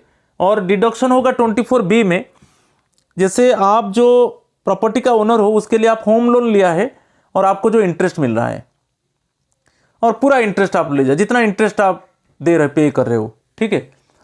जैसे आप होम लोन लिया है, प्रॉपर्टी को खरीदा है, और आप जो एनुअल इंटरेस्ट दे रहे हो, जितना भी एनुअल इंटरेस्ट आप वहाँ पर ले जाइए 24B में। सपोज मेरा एग्जांपल में मैं ले लिया 2.5 लाख, नो लिमिट लिखा, जितना है ले जाइए। और यहाँ पर आप जो फॉर्मूला है आप माइनस कर दीजिए, NAV net annual value. Net annual value हमको कैसे मिला ना, gross rent minus municipal tax minus 24A deduction. 24A deduction कैसे हुआ ना, 30% of NAV, 30% of net annual value, और माइनस 24B डिडक्शन। जो प्रॉपर्टी का आप ओनर हो, जिसको आप रेंट में दे दिया, सपोज आप उसको होम लोन में, ठीक है, आप खरीदा है, और आप जितना इंटरेस्ट पे कर रहे हो पर annum उसको, और यहां पर जैसे कैलकुलेशन में ये आ गया माइनस, ये NAV minus 24A deduction minus 24B deduction, ये करने के बाद आ गया रुपीज माइनस 1,66,000, तो इतना ही माइनस हो जाएगा यहां पर। और रेस्ट्रिक्टेड टू 2 लाख, यहां पर मैक्सिमम कितना होगा, माइनस होगा 2 लाख, ठीक है। तो यहां पर माइनस आ जाता है, कैलकुलेशन में माइनस आ जाता है, तो वहां पर क्या होगा ना, जो हेड ऑफ द इनकम से वो डायरेक्टली माइनस हो जाएगा। यहां पर प्लस होगा तो ऐड होगा, ये प्लस हो जाएगा तो ये ऐड हो जाएगा, जो प्रीवियस जो इनकम है उसमें ऐड हो जाएगा, और ये माइनस होगा तो ऑटोमेटिकली डिडक्ट हो जाएगा। मगर जो मैक्सिमम रेस्ट्रिक्शन है, जो माइनस होगा, ओके, मैक्सिमम 2 लाख होगा, ठीक है। ये लेट आउट प्रॉपर्टी के लिए यहां पर दे दिया, the maximum loss set off in other heads of income allowed in a financial year is limited to rupees 2 lakh. यहां पर जो माइनस होगा मैक्सिमम 2 लाख होगा, उससे ज्यादा नहीं होगा। तो आपको यहां पर याद रखना है, यदि प्लस आ जाते हैं वो ऐड होगा अदर हेड इनकम से, और यदि माइनस होगा तो वो डिडक्ट हो जाएगा, मगर वो जो डिडक्ट होगा मैक्सिमम 2 लाख होगा। एक वित्तीय वर्ष में अनुमत आय के अन्य शीर्षों में अधिकतम हानि सेटअप 2 लाख रुपए तक सीमित है। और ये जो इन case of let out property, the tax pair can claim deduction under section 24B on account of interest on loan taken for the purpose of purchase, construction, repair, renewal और रिकंस्ट्रक्शन ऑफ द प्रॉपर्टी। ये सब के लिए जो interest आप पे कर रहे हो, जो अंडर सेक्शन 24B में, basically in case of let out property, आप जो होम लोन लिया है और उसके ऊपर आप इंटरेस्ट दे रहे हो, तो ये सब पर्पज के लिए परचेज, कंस्ट्रक्शन, रिपेयर, रिन्यूअल और रिकंस्ट्रक्शन ऑफ द प्रॉपर्टी, ये सबको लेना है। तो किराए पर दी गई संपत्ति के मामले में करदाता संपत्ति की खरीद, निर्माण, मरम्मत, नवीनीकरण या पुनर्निर्माण के उद्देश्य से लिए गए ऋण पर ब्याज के कारण धारा 24B के तहत कटौती का दावा कर सकता है। यदि आप टॉप अप लोन लिया है, इनके सब लेट आउट हाउस प्रॉपर्टी, आप जो हाउस प्रॉपर्टी को रेंट में दे दिया, उसमें जो टॉप अप लोन लिया है, मेन लोन तो लिया है होम लोन, और एक टॉप अप लोन ले लिया रिनोवेशन रिपेयर के लिए, तो यहाँ पर भी there is no maximum limit on the deduction that can be claim towards interest payment in a financial year. जो भी इंटरेस्ट टॉप अप लोन के ऊपर आप दे रहे हो, मगर जो मैक्सिमम जो डिडक्ट होगा यहाँ पर मैक्सिमम 2 लाख डिडक्ट होगा, उससे ज़्यादा नहीं होगा। तो कैलकुलेशन में बताया कैसे कैलकुलेशन होता है। तो वही है, लेट आउट हाउस प्रॉपर्टी के मामले में नवीनीकरण मरम्मत के लिए टॉप अप ऋण कटौती की कोई अधिकतम सीमा नहीं है जिससे एक वित्तीय वर्ष में ब्याज भुगतान के लिए दावा किया जा सकता है, लेकिन नुकसान के मामले में गृह संपत्ति अन्य मदों के तहत आय के खिलाफ अधिकतम 2 लाख रुपए का समायोजन किया जा सकता है। अभी चलेंगे जैसे computation of income from self occupied property. हम रेंट में नहीं दिया, हम उसको सेल्फ ऑक्युपाई किया है, उसके ऊपर कैसे हमको छूट मिलेगा, एग्जेम्पशन मिलेगा, हम देखेंगे। तो वहां पर जो था, जो ऑप्शन 1 में था इनकम फ्रॉम हाउस प्रॉपर्टी, वहां पर जो था वो लेट आउट प्रॉपर्टी, हम उसको रेंट में दिया था। मगर यहां पर हम जो प्रॉपर्टी है वो उसको हम खुद यूज कर रहे हैं। तो खुद यूज कर रहे हैं तो ग्रॉस एनुअल कोई रेंट तो नहीं है, नील है, कोई म्युनिसिपल टैक्स नहीं है, municipal tax is paid during the year. Suppose मेरा एग्जांपल में तो म्युनिसिपल टैक्स दिया है, तो यहाँ पर देखिए जो माइनस कर दीजिए, बेसिकली वो ये तो माइनस होगा, तो gross annual value, gross rent तो नील हो गया, municipal tax is paid during the year ये भी नील हो गया, नेट एनुअल वैल्यू क्या हो गया, नील हो गया। आप और आपको जो म्युनिसिपल टैक्स दिया है तो यहाँ पर डालिए, वो ऑटोमेटिकली नेगेटिव आएगा नेट एनुअल वैल्यू। अच्छा, नेक्स्ट में लेस डिडक्शन अंडर सेक्शन 24, यहाँ पर जैसे NAV नील आ रहा है, तो यहाँ पर जो 24A है, अंडर सेक्शन 24A में हम क्या करते हैं 30% ऑफ NAV, ये भी नील है। और जो यहाँ पर आपको डायरेक्टली फोकस करना है कि हम ये हमारा जो प्रॉपर्टी लेट आउट प्रॉपर्टी नहीं है, हम खुद उसको यूज कर रहे हैं, हमारा प्रॉपर्टी को हम सेल्फ यूज कर रहे हैं, तो डायरेक्टली आप अंडर सेक्शन 24B में जाइए। और जो प्रॉपर्टी को खरीदने के लिए आप जो होम लोन लिया था, जो उसके ऊपर आप कितना इंटरेस्ट पे कर रहे हो, ओके, उसके ऊपर जो इंटरेस्ट पे कर रहे हो ना, वो अंडर सेक्शन 24B यहां पर बहुत इंपॉर्टेंट है। अंडर सेक्शन 24B यदि आप खुद का प्रॉपर्टी को खुद यूज कर रहे हो और इसके ऊपर जो होम लोन लिया है, आप जो इंटरेस्ट पे कर रहे हो, तो यहां पर जो 24B में जो डिडक्शन होगा मैक्सिमम 2 लाख होगा ओनली। यहां पर तो सेक्शन 24B लेना है और मैक्सिमम 2 लाख होगा, ठीक है। तो यहां पर वही कैलकुलेशन कर दीजिए, ये इनकम फ्रॉम हाउस प्रॉपर्टी, ये तो NAV तो नील है, 24A डिडक्शन ये भी नील है, माइनस 24B डिडक्शन। 24B में जो होम लोन के ऊपर हम जो इंटरेस्ट पे कर रहे हैं, और ये मैक्सिमम 2 लाख ये डिडक्ट होगा, ठीक है। यहाँ पर ओनली 24B को आपको फोकस करना है। और जो सेक्शन 24B है हाउस प्रॉपर्टी के ऊपर, वही है interest on actually home loan taken to purchase the house property, okay. और उसके ऊपर जो एग्जाम्पशन होगा मैक्सिमम 2 लाख होगा, और यहाँ पर मैक्सिमम 2 लाख को डिडक्ट किया जाएगा, उससे ज़्यादा नहीं। आप उससे ज़्यादा पे कर सकते हो इंटरेस्ट, मगर मैक्सिमम 2 लाख इंटरेस्ट यहाँ पर माइनस होगा। तो वही दिया है, in case of self occupied property will be either nil if there is no interest on housing loan, और negative that is to say loss to the extent of interest on housing loan. Deduction in respect of interest on housing loan in case of a self-occupied property cannot exceed 2 lakh और ₹30,000। ये जो 2 लाख और 30,000 का बात आता है कि कब 30,000 होगा, उसका कंडीशन से हम आगे में देखेंगे। स्व अधिकृत संपत्ति के मामले में या तो शून्य यदि आवास ऋण पर कोई ब्याज नहीं है, या आवास ऋण पर ब्याज की सीमा तक ऋणात्मक अर्थात हानि होगी। स्व अधिकृत संपत्ति के मामले में आवास ऋण पर ब्याज के संबंध में कटौती ₹2 लाख या ₹30,000 से अधिक नहीं हो सकती। जो 2 लाख तो हम क्लियर है, जो 30,000 जो ऑप्शन है उसके ऊपर क्या क्या कंडीशन हम देखेंगे। However, in case of self-occupied properties, aggregated deduction under section 24B cannot exceed ₹2 lakh or ₹30,000, as the case may be. If all the following conditions are satisfied, then the limit in respect of interest on borrowed capital will be ₹2 lakh. ऐसा कुछ conditions हम देखेंगे। यहाँ पर जो conditions दिया है देखिए, capital is borrowed on or after 1/4/1999। आप जो borrow किया है, होम लोन लिया है जो प्रॉपर्टी को परचेज करने के लिए, वो 1 अप्रैल 1999 के पहले। Capital is borrowed for the purpose of acquisition और कंस्ट्रक्शन, रिपेयर रिन्यूअल रिकंस्ट्रक्शन के लिए नहीं, एक्वायर करोगे और उसका कंस्ट्रक्शन के लिए आप लिया है। और जब आप एक्विजिशन और कंस्ट्रक्शन के लिए लिया तो 5 ईयर्स के अंदर ओके उसको एक्चुअली कंप्लीट करना है। एक्विजिशन और construction is completed with in 5 years from the end of the financial year in which the capital is borrowed. जिस फाइनेंशियल ईयर में आप होम लोन लिया है ओके तो आप जिस फाइनेंशियल ईयर में लिया है उसका एंड तक चले जाइए और उससे आप 5 ईयर्स के अंदर उसको खत्म करना है। ये कंडीशन आप फुलफिल नहीं करोगे तो ओनली 30,000 आपका डिडक्ट होगा। ठीक है, in any of the above condition is not satisfied, यदि जो अबव जो कंडीशन से वो सेटिस्फाई नहीं होगा तो तब आपका लिमिट 2 लाख नहीं होगा, तब आपका 30,000 ही एग्जाम्पशन मिलेगा, डिडक्शन होगा। यहाँ पर एक्चुअली डिडक्शन 30,000 होगा, 2 लाख नहीं होगा, right. If any of the above condition is not satisfied then the limit of ₹2 lakh will be reduce to ₹30,000। ठीक है, यहाँ पर जो डिडक्शन होगा अंडर सेक्शन 24B में वो 30,000 होगा यदि अबव कोई भी कंडीशन हम फुलफिल नहीं कर पाते हैं।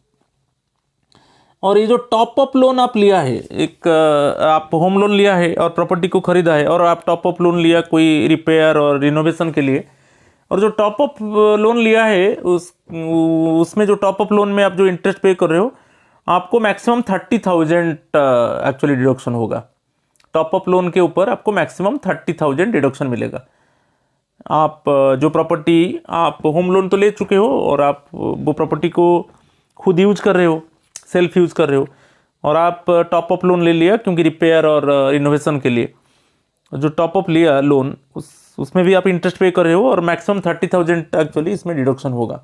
यहाँ पर एक एग्जांपल दे दिया, होम लोन के ऊपर आप इंटरेस्ट 1,80,000 दे रहे हो, top interest on top up loan ₹40,000 है, मगर टोटल इंटरेस्ट पे 2,20,000, मगर मैक्सिमम डिडक्शन होगा 2 लाख एक्चुअली डिडक्शन मिलेगा अंडर सेक्शन 24B में। और यहाँ पर आपको याद कीजिए कि जो टॉप अप लोन लिया है, यहाँ पर कंफ्यूजन नहीं होना है कि जो टॉप अप लोन लिया है उसमें जो आप इंटरेस्ट पे कर रहे हो तो उसमें मैक्सिमम 30,000 के ऊपर डिडक्शन मिलेगा, उससे ज़्यादा नहीं।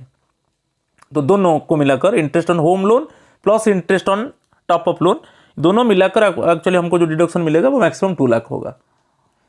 चलो ठीक है, अभी अदर सोर्सेस देखेंगे। ये एक अदर सोर्सेस भी है, जो income is classified into 5 heads, ये एक हेड है income from other sources. Other sources में फैमिली पेंशन जो है अदर सोर्सेस में आता है, इसके ऊपर क्वेश्चन आता है। जो interest on bank fix deposits, आपका कोई फिक्स डिपॉजिट्स बैंक में है उसके ऊपर जो इंटरेस्ट वो अदर सोर्सेस में होगा, इंक्लूड होगा।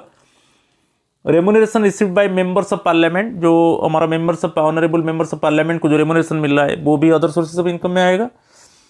Interest paid by the government on access payment of advance tax, यदि हम एक्सेस एडवांस टैक्स दे दिया तो हम रिटर्न फाइल करते हैं, उसके बाद हमको इनकम टैक्स डिपार्टमेंट इंटरेस्ट के साथ जो हम ज़्यादा टैक्स दे दिया तो उस इंटरेस्ट के साथ हमको मिलता है, जो जितना इंटरेस्ट हमको इनकम टैक्स डिपार्टमेंट देता है वो इंटरेस्ट एक्चुअली यहाँ पर आ जाएगा अदर सोर्सेस ऑफ इनकम में। आप ये बहुत इंपॉर्टेंट है। यदि suppose you have paid any additional interest and you filed income tax return, then income tax department return the excess amount with interest, और जो इंटरेस्ट मिलता है वही इंटरेस्ट यहाँ पर अदर सोर्सेस ऑफ इनकम में आएगा। और जो कैजुअल इनकम है ये इनकम फ्रॉम अदर सोर्सेस में आता है। अभी चलेंगे अंडर सेक्शन 80, तो ये बहुत इंपॉर्टेंट है। अंडर सेक्शन 80 में हम देखेंगे 80C में, ये बहुत इंपॉर्टेंट है। फर्स्ट आप याद कीजिए जो 80C, 80CCC, 80CCD1, 80C में क्या क्या आता है? LIC प्रीमियम, होम लोन का principal amount, employees provident fund scheme, contribution to PPF, national saving certificate, unit linked insurance plan UTI, mutual fund of LIC, और जो ट्यूशन फीस है excluding development fees और donation etcetera, only tuition fees लेना है, paid by an individual to any university, college, school or other educational institution situated in India, और for full time education of any two of his or children। ये सब 80C में आ जाता है। मगर आपको याद रखना है जो 80C में जो डिडक्शन है वो मैक्सिमम 1.5 लाख है, मगर यहाँ पर तीनों चीज लेना है, 80C, 80CCC, 80CCD1, ये 80CCE है एक सेक्शन, ये तीनों मिलाकर 80C, 80CCC, 80CCD1। 80CCD1 जो है जो NPS का जो एम्प्लॉय शेयर है, ये तीनों मिलाकर एक्चुअली अप टू 1.5 लाख के ऊपर एग्जेम्पशन है। अप टू 1.5 लाख वहां पर माइनस हो जाता है। तो 80CCC में क्या क्या आएगा? पेंशन फंड बेसिकली आता है 80CCC में। Contribution to certain specified pension fund, सब LIC है कि अदर इंश्योरर, चाहे SBI सपोज जैसे लाइफ इंश्योरेंस है कि आप LIC का जो पेंशन फंड के ऊपर आप इन्वेस्ट किया है वो 80CCC में आता है। और 80CCD1 जो है जो NPS का जो एम्प्लॉय शेयर है, अभी हमारा जो बेसिक पे प्लस DA का 10% है एम्प्लॉय शेयर, वो आ जाता है। तो ये तीनों मिल जाता है। देखिए वो सेक्शन 80CCE कहा जाता है। बेसिकली 80CCE आपको कन्फ्यूजन नहीं होना है। 80CCE, 80C, 80CCC, 80CCD1। 80C में तो आप जैसे कोई LIC premium, principal amount of home loan, कि पब्लिक प्रोविडेंट फंड के ऊपर आप इन्वेस्ट कर रहे हो, कि NSC नेशनल सेविंग सर्टिफिकेट के ऊपर आप इन्वेस्ट किया, कि जो ट्यूशन फीस है फॉर 2 चिल्ड्रन, तो ये सब आ जाता है। और 80CCC पेंशन फंड, जैसे LIC की अदर जो SBI लाइफ इंश्योरेंस जो आप पेंशन फंड किया है तो 60 एज के बाद आपको पेंशन मिलेगा, तो 80CCC। और 80CCD1 जो है जो बेसिकली NPS में जो एम्प्लॉय शेयर है, अभी बेसिक पे प्लस DA का 10% है। ये तीनों मिलाकर जो एग्जाम्पशन होगा 1.5 लाख होगा। जो लोग समझते हैं ओनली 80C नहीं है, 80CCE जो है वो 80C, 80CCC, 80CCD1 तीनों मिलाकर 1.5 लाख के ऊपर एग्जाम्पशन है। क्लियर? मैक्सिमम एग्जाम्पशन जो है 1.5 लाख तीनों मिलाकर है। जो 80CCD अलग है, 80CCD1 भी जो ये 1.5 लाख एग्जाम्पशन हो गया, 80C, 80CCC और 80CCD1। यहां पर जो 80CCD1B है, एक सेक्शन है, इट इज क्या है, एडिशनल डिडक्शन ऑफ ₹50,000। आप NPS अलग से, आप NPS में प्राइवेटली आप सपोज इन्वेस्टमेंट किया तो इसमें मैक्सिमम 50,000 एक्चुअली छूट मिलेगा। It is over and above 1.5 lakh. वो तो 80CCE में 1.5 लाख एग्जाम्पशन मिला, यहां पर 80CCD1B में एग्जाम्पशन मिलेगा मैक्सिमम 50,000 जब हम प्राइवेटली NPS में इन्वेस्ट करेंगे। Account over and above 1.5 lakh, तो वहां पर हमको 1.5 लाख मिल गया 80CCE में, 80C, 80CCC, 80CCD1। और यहां पर जो 80CCD1B में आप प्राइवेटली आप NPS में इन्वेस्ट कर दिया तो मैक्सिमम 50,000 यहां पर छूट मिल गया। तो यहां वहां से 1.5 लाख, यहां पर 50,000, तो 2 लाख छूट मिल गया। और जो 80CCD2 है बहुत इंपॉर्टेंट है, ये गवर्नमेंट शेयर है। जो NPS का जो गवर्नमेंट शेयर है, तो बेसिकली अभी जो गवर्नमेंट शेयर है वो 14% है। जो 14% गवर्नमेंट शेयर है वो ऑटोमेटिकली 80CCD2 में वो माइनस हो जाएगा।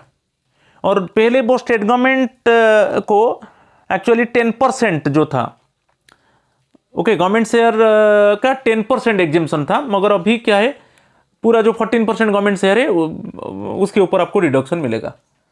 ठीक है, तो अभी वो पैरिटी हो गया, सेंट्रल गवर्नमेंट और स्टेट गवर्नमेंट, जो 14% गवर्नमेंट शेयर है वो डिडक्शन हो जाएगा 80CCD2 में अलग। तो आपको यहां पर तीनों सेक्शन याद रखना है, 80CCE, जो 80C, 80CCC, 80CCD1, ये तीनों मिलाकर एक्चुअली 1.5 लाख एग्जाम्पशन है। उसके बाद आप 50,000 इन्वेस्ट कर दोगे NPS में प्राइवेटली, तो वहां पर 80CCD1B में आपको एग्जाम्पशन मिल जाएगा। ओके, 2 लाख हो गया। और यहां पर अलग से 80CCD2 जो है गवर्नमेंट शेयर है, बेसिकली यहां पर डिडक्शन मिलता है। Employer's contribution is allowed for deduction up to 14% of basic salary plus dearness allowance under this section. Benefit injection is allowed only to salaried individuals, is salaried individuals only. ठीक है, और यहां पर अभी जो स्टेट गवर्नमेंट में पहले 10% था, अभी वो 14% को इंक्रीज कर दिया गया ये कमिंग बजट में। ठीक है,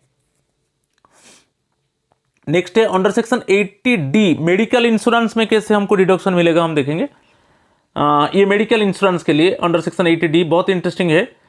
तो बेसिकली जो scenario, premium paid deduction under 80D, यहां पर जो है आपको याद रखना है, जैसे पेरेंट्स बिलो 60 है और basically self family children, okay, self family basically spouse है कि चाइल्ड है लेस देन 60 है और पेरेंट्स लेस देन 60 है, तो फैमिली के लिए 25,000, पेरेंट्स के लिए 25,000, तो वहां पर दोनों को मिलाकर 50,000 डिडक्शन होगा। मगर यहां पर जो है आपको हेल्थ चेकअप लेना है और जो हम सेंट्रल गवर्नमेंट हेल्थ स्कीम के लिए हम कंट्रीब्यूट कर रहे हैं उसको भी लेना है। ठीक है, तो फैमिली के लिए 25,000 मिलेगा, और यदि पेरेंट्स हमारा सीनियर सिटीजन नहीं है वहां पर भी 25,000। मगर ये जो 25,000 मिलेगा वो इंश्योरेंस के ऊपर, मेडिकल इंश्योरेंस के ऊपर हम इन्वेस्ट किया है तो, ठीक है। तो आपको याद रखना है, यदि पेरेंट्स लेस देन 60 है उनको 25,000 वहाँ पर छूट मिलेगा, और यहाँ पर जो बेसिकली स्पाउस है, चिल्ड्रन है, उनको भी 25,000 मिलेगा, और मैक्स टोटल डिडक्शन होगा 50,000। मगर यहाँ पर जो है आपको याद रखना है, जो हेल्थ चेकअप हम 5,000, हेल्थ चेकअप के लिए मैक्सिमम 5,000, और जो सेंट्रल गवर्नमेंट हेल्थ स्कीम जो हम कंट्रीब्यूट करते हैं, हमारा सैलरी से डिडक्ट होता है, ठीक है, और वो भी इंक्लूड होगा। जो सेकंड ऑप्शन है, जैसे हमारा पेरेंट्स एक्चुअली वो सीनियर सिटीजन है, तो पेरेंट्स सीनियर सिटीजन है तो यहाँ पर एक्चुअली पेरेंट्स के लिए 50,000, और हमारा जो बेसिकली स्पाउस चिल्ड्रन के लिए 25,000, तो यहाँ पर हमको जो छूट मिलेगा 75,000। पर यहाँ पर आपको याद रखना है, जो पेरेंट्स हमारा सीनियर सिटीजन है उसमें दो ऑप्शन है, चाहे हम मेडिकल इंश्योरेंस कर सकते हैं, मेडिकल इंश्योरेंस नहीं करेंगे तो उनका जो उनके ऊपर जो मेडिकल एक्सपेंडिचर होता है और मैक्सिमम 50,000 मैक्सिमम, तो वहाँ पर जो सीनियर सिटीजन के लिए हमको तो एज यूजुअल मिलेगा, हमारा जो स्पाउस चाइल्ड के लिए 25,000 मिल गया।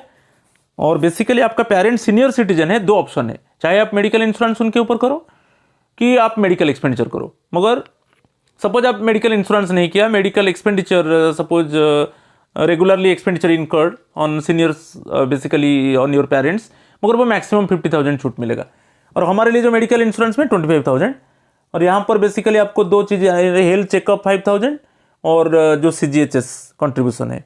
और हेल्थ चेकअप के लिए भी जो हमारा पेरेंट्स जो है, जो सीनियर सिटीजन है, उनके लिए भी ये 5,000 भी छूट मिलता है, यहाँ पर 75,000 हो गया। यदि दोनों एक्चुअली सभी अबव 60 है, ओके, हमारा जो स्पाउस है, ठीक है, मोर देन 60 है, तो इस केस में सभी 60 है तो बेसिकली फैमिली के लिए 50,000, और हमारा जो सीनियर सिटीजन पेरेंट्स है वो भी 50,000, 1 लाख का छूट मिलेगा। पर यहाँ पर इंटरेस्टिंग है, सीनियर सिटीजन के लिए कोई इंश्योरेंस का जरूरत नहीं है। सपोज सीनियर सिटीजन के लिए दो ऑप्शन है, चाहे आप उनके लिए इंश्योरेंस करो कि चाहे आप उनके ऊपर एक्सपेंडिचर कर रहे हो। सपोज आप इंश्योरेंस नहीं किया, आप एक्सपेंडिचर कर रहे हो, तो मैक्सिमम 50,000 के ऊपर छूट मिलेगा सीनियर सिटीजन के ऊपर। Expenditure is allowed for the deduction when no medical insurance is paid for the senior citizen, the maximum deduction amount is ₹50,000। तो इससे अंडर सेक्शन 80D में जो मेडिकल इंश्योरेंस है उसके ऊपर है। मगर सीनियर सिटीजन के लिए सपोज मेडिकल इंश्योरेंस का जरूरत नहीं है, आप जो मेडिकल एक्सपेंडिचर कर रहे हो उसका बिल आप रखिए, और वहाँ पर मैक्सिमम 50,000 आपको सीनियर सिटीजन के लिए छूट मिलेगा। और जो हमारे लिए जो फैमिली के लिए बेसिकली 25,000 होता है, मगर हेल्थ चेकअप के लिए मैक्सिमम 5,000, और जो CGHS कंट्रीब्यूशन है, सेंट्रल गवर्नमेंट हेल्थ स्कीम के लिए हम मंथली कंट्रीब्यूट कर रहे हैं, हमारा सैलरी से डिडक्ट हो रहा है, वो भी इसमें माइनस होगा, ठीक है। तो अंडर सेक्शन 80D जो डिफरेंटली एबल्ड डिपेंडेंट, जो डिसेबल्ड डिपेंडेंट, यहाँ पर खुद माने द आसेसी ही बेसिकली जो डिपेंडेंट है वो आसेसी के ऊपर डिपेंड करते हैं, जो करदाता है उसके ऊपर डिपेंड करते हैं अंडर सेक्शन 80DD। तो यहाँ पर देखेंगे अंडर सेक्शन 80DD में the tax payer has incurred expenses for medical treatment including nursing training and rehabilitation of the differently abled dependent, चाहे spouse, children, parents, brother and sister, not himself और herself. यहाँ पर जो करदाता है वो खुद को नहीं लेगा, खुद के लिए नहीं, ओके, उसका जो भी फैमिली मेंबर्स उसके ऊपर डिपेंड कर रहे हैं, चाहे spouse, children, parents, brothers and sisters, खुद के लिए अंडर सेक्शन 80U है, उसके बाद डिस्कशन करेंगे।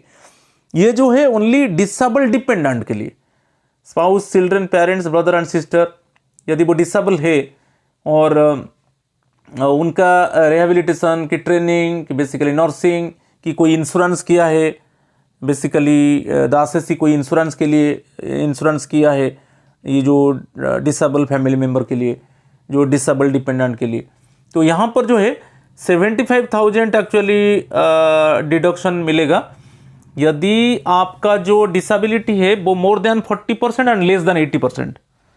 ओके, जो डिपेंडेंट है उसका जो डिसेबिलिटी है मोर than 40% but less than 80%, 75,000 deduction मिलेगा।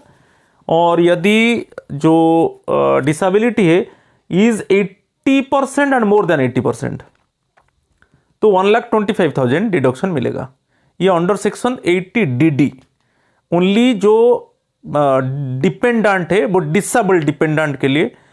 ओके, जो मेडिकल एक्सपेंडिचर होता है कि जो इंश्योरेंस किया गया है उनके लिए, कि उनका रिहेबिलिटेशन के लिए, ये सब जो होता है, जो खर्च होता है यहाँ पर, जो डिसेबिलिटी होगा मोर than 40% but less than 80%, 75,000 deduction होगा। और 80% एंड मोर देन 80% यदि डिसेबिलिटी होता है तो 1,25,000 डिडक्शन होगा अंडर सेक्शन 80DD। ये जो अंडर सेक्शन 80DD-B एक special diseases and elements under section 80DD-B में, ये भी बहुत इंपॉर्टेंट है। Expenses actually paid for medical treatment of specified diseases and elements, जैसे कैंसर, एड्स, रेनल फेल्योर की कोई लिवर डिजीज, फॉर आसेसी हिमसेल्फ, और दोनों आसेसी हिमसेल्फ और Holi dependent spouse, children, parents, brothers and sisters. यदि आसेसी हिमसेल्फ जो कर दाता है खुद हिमसेल्फ, और जो डिपेंडेंट फैमिली मेंबर्स है, यदि ये डिजीज में पीड़ित है तो यहां पर जो छूट मिलेगा अप टू 40,000 मिलेगा, मगर सीनियर सिटीजन के लिए 1 लाख मिलेगा, डिडक्शन मिलेगा ऑटोमेटिकली। अंडर सेक्शन 80DD-B में 40,000 माइनस होगा। ये जो कैंसर, एड्स, रेनल फेल्योर की कोई लिवर डिजीज है, जो क्रिटिकल डिजीज है, उसके ऊपर जो एक्सपेंडिचर होता है यहाँ पर 40% ऑटोमेटिकली डिडक्ट हो जाएगा। यदि सीनियर सिटीजन है, जो डिपेंडेंट है, उसके ऊपर मेडिकल एक्सपेंस होता है तो यहाँ पर मैक्सिमम 1 लाख सीनियर सिटीजन के लिए डिडक्ट होगा। ये स्पेशल डिजीज के लिए हो गया। Under section 80E educational loan, under section, ये सेक्शन को याद रखना है। 80E जो है एजुकेशनल लोन के ऊपर, ये है interest on loan taken from financial institution और approved charitable institution for pursuing higher education. Okay, for pursuing higher education, यहाँ पर एक ऑप्शन को याद रखना है, the amount of interest paid during initial year and 7 immediately succeeding assessment years. जो भी अमाउंट ऑफ इंटरेस्ट पेड किया जाएगा इनिशियल ईयर में, और जो next 7 immediately succeeding assessment years, और उसके पहले जो इंटरेस्ट पेड किया जाता है वो फुली एग्जेम्प्ट होता है। तो मगर यह ऑप्शन याद रखना है, initial year and 7 immediately succeeding assessment years, और until the above interest is paid in full. Okay, तो अंडर सेक्शन 80E में एजुकेशनल लोन के लिए हो गया। ये है अंडर सेक्शन 80E, एक स्पेशल है, exemption on home loan interest in special cases, it is over and above 2 lakh. क्योंकि हम होम लोन में हम देख लिया अंडर सेक्शन 24B, जो होम लोन लिया था, हम जो प्रॉपर्टी परचेज किया था, हम उसको खुद यूज कर रहे हैं, तो वहाँ पर जो होम लोन इंटरेस्ट है मैक्सिमम 2 लाख एग्जेम्प्ट होगा, मैक्सिमम 2 लाख वहाँ पर डिडक्ट हो जाता है। यहाँ पर एक स्पेशल है होम लोन के ऊपर अंडर सेक्शन 80E। यहाँ पर कंडीशन देखिए, interest payable on loan taken up to ₹35 lakhs by tax payer from any financial institution sanction during the financial year 2016-17। यहाँ पर जो कंडीशन है कि फाइनेंशियल ईयर 2016-17 पर्टिकुलरली, ये फाइनेंशियल ईयर में होम लोन जो लिया गया था अप टू ₹35 लाख, ये एक स्पेशल केस है। जो फाइनेंशियल ईयर है 2016-17, इसी फाइनेंशियल ईयर में लोन लिया गया था और अप टू ₹35 लाख। ओके, और यहां पर जो प्रॉपर्टी, ये लोन लेकर जो प्रॉपर्टी खरीदा गया उसका प्रॉपर्टी का वैल्यू 50 लाख से ज्यादा नहीं होगा। और on the date of sanction of loan tax payer should not own any other residential house property. The deduction is available from assessment year 2017-18 and subsequent assessment years. And यहाँ पर जो deduction है it is up to 50,000 towards interest on loan, it is over and above ₹2 lakh under section 24B। इसे as usual manner हमको under section 24B में जो home loan interest है maximum 2 lakh वो डिडक्शन होता है। और ये जो स्पेशली 2016-17 में जो लोन लिया गया it is up to 35 lakh, और जो प्रॉपर्टी आप लिया उसका वैल्यू 50 लाख से ज़्यादा नहीं होगा। और जब ये लोन लिया आपका नाम पे और कोई प्रॉपर्टी नहीं था, ये सब कंडीशन है। यहाँ पर आपको होम लोन इंटरेस्ट के ऊपर एक्स्ट्रा 50,000 आपको डिडक्शन मिलेगा। चलो अंडर सेक्शन 80EB, ये भी बहुत इंपॉर्टेंट है। जो सेक्शन है 80EB, exemption on electric vehicle. यदि आप कोई इलेक्ट्रिक व्हीकल खरीद रहे हो तो 1.5 लाख के ऊपर आपको डिडक्शन मिलेगा। ओके, जो भी आप खरीद रहे हो, जो भी इलेक्ट्रिकल व्हीकल, तो आपको यहाँ पर बेसिकली इस अंडर सेक्शन 80EB में up to maximum 1.5 lakh automatically exempt होगा आप जब आप टैक्स कंप्यूट करोगे तो ये सेक्शन को आपको याद रखना है। और specially it is only for the electrical vehicle. जो होम लोन लिया है, आप होम लोन लिया है और होम लोन लेके आप इलेक्ट्रिकल व्हीकल खरीदा है, और जो इंटरेस्ट पेमेंट आप कर रहे हो, आप होम लोन लिया इलेक्ट्रिकल व्हीकल खरीदने के लिए, राइट, उसके ऊपर जो आप इंटरेस्ट पे कर रहे हो मैक्सिमम 1.5 लाख यहाँ पर अंडर सेक्शन 80E(b) में, ठीक है, यहाँ पर एग्जेम्पशन होगा। Interest payable on loan taken by an individual from any financial institution for the purpose of purchase of an electrical vehicle subject to certain conditions, maximum deduction 1.5 lakh. और ये interest के ऊपर, राइट, 80E(b). आप home loan लिया, home loan लेके आप electrical vehicle खरीदा, और जो इंटरेस्ट आप पे कर रहे हो उसके ऊपर आपको 1.5 lakh, okay, maximum 1.5 lakh deduction होगा अंडर सेक्शन 80E(b). अभी थोड़ा डोनेशंस में आएंगे। अंडर सेक्शन 80G में 100% deduction, donations eligible for 100% deduction without qualifying limit. जो 100% डिडक्शन है, आप कुछ डोनेट ऐसा डोनेट कर रहे हो जो आपको 100% एग्जेम्पशन मिलेगा। और जो ग्रीन वाला है बहुत इंपॉर्टेंट है, उसके ऊपर क्वेश्चन आ सकता है। National defence fund set up by central government, prime minister's national relief fund, national foundation for communal harmony, बहुत इंपॉर्टेंट है।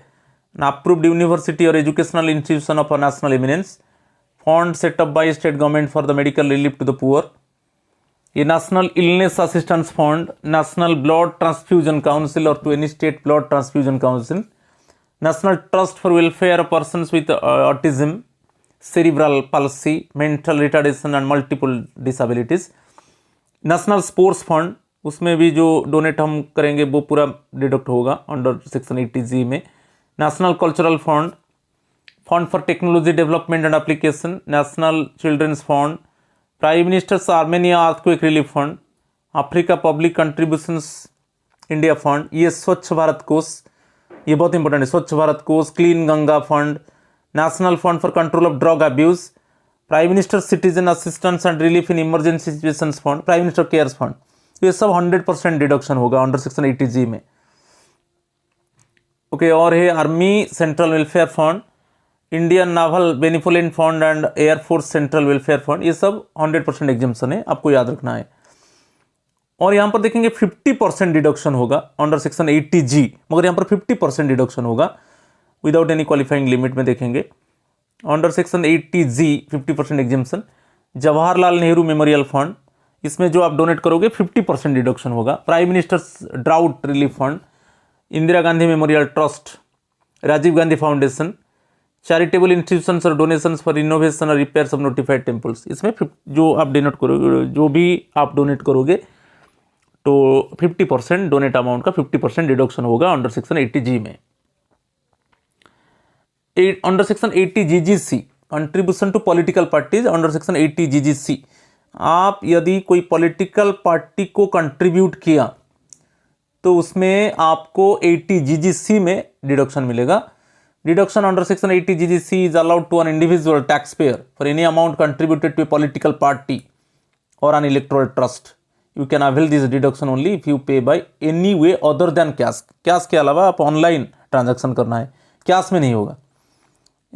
आप कोई वर्चुअल पेमेंट किया या ऑनलाइन पेमेंट किया तो इसमें अंडर सेक्शन 80GGC में आपको डिडक्शन मिलेगा। बेसिकली आप जो डोनेट किया पॉलिटिकल पार्टीज को other than cash. Under section 80TTA interest on saving account, ये भी बहुत इंपॉर्टेंट है, इस सेक्शन को याद रखना है। Under section 80TTA interest on saving account, जो भी इंटरेस्ट आपको मिलेगा वो अदर सोर्सेस ऑफ इनकम में जाएगा। सेविंग अकाउंट में आपका सेविंग अकाउंट है, जो भी इंटरेस्ट मिलेगा वो अदर सोर्सेस ऑफ इनकम में जाएगा।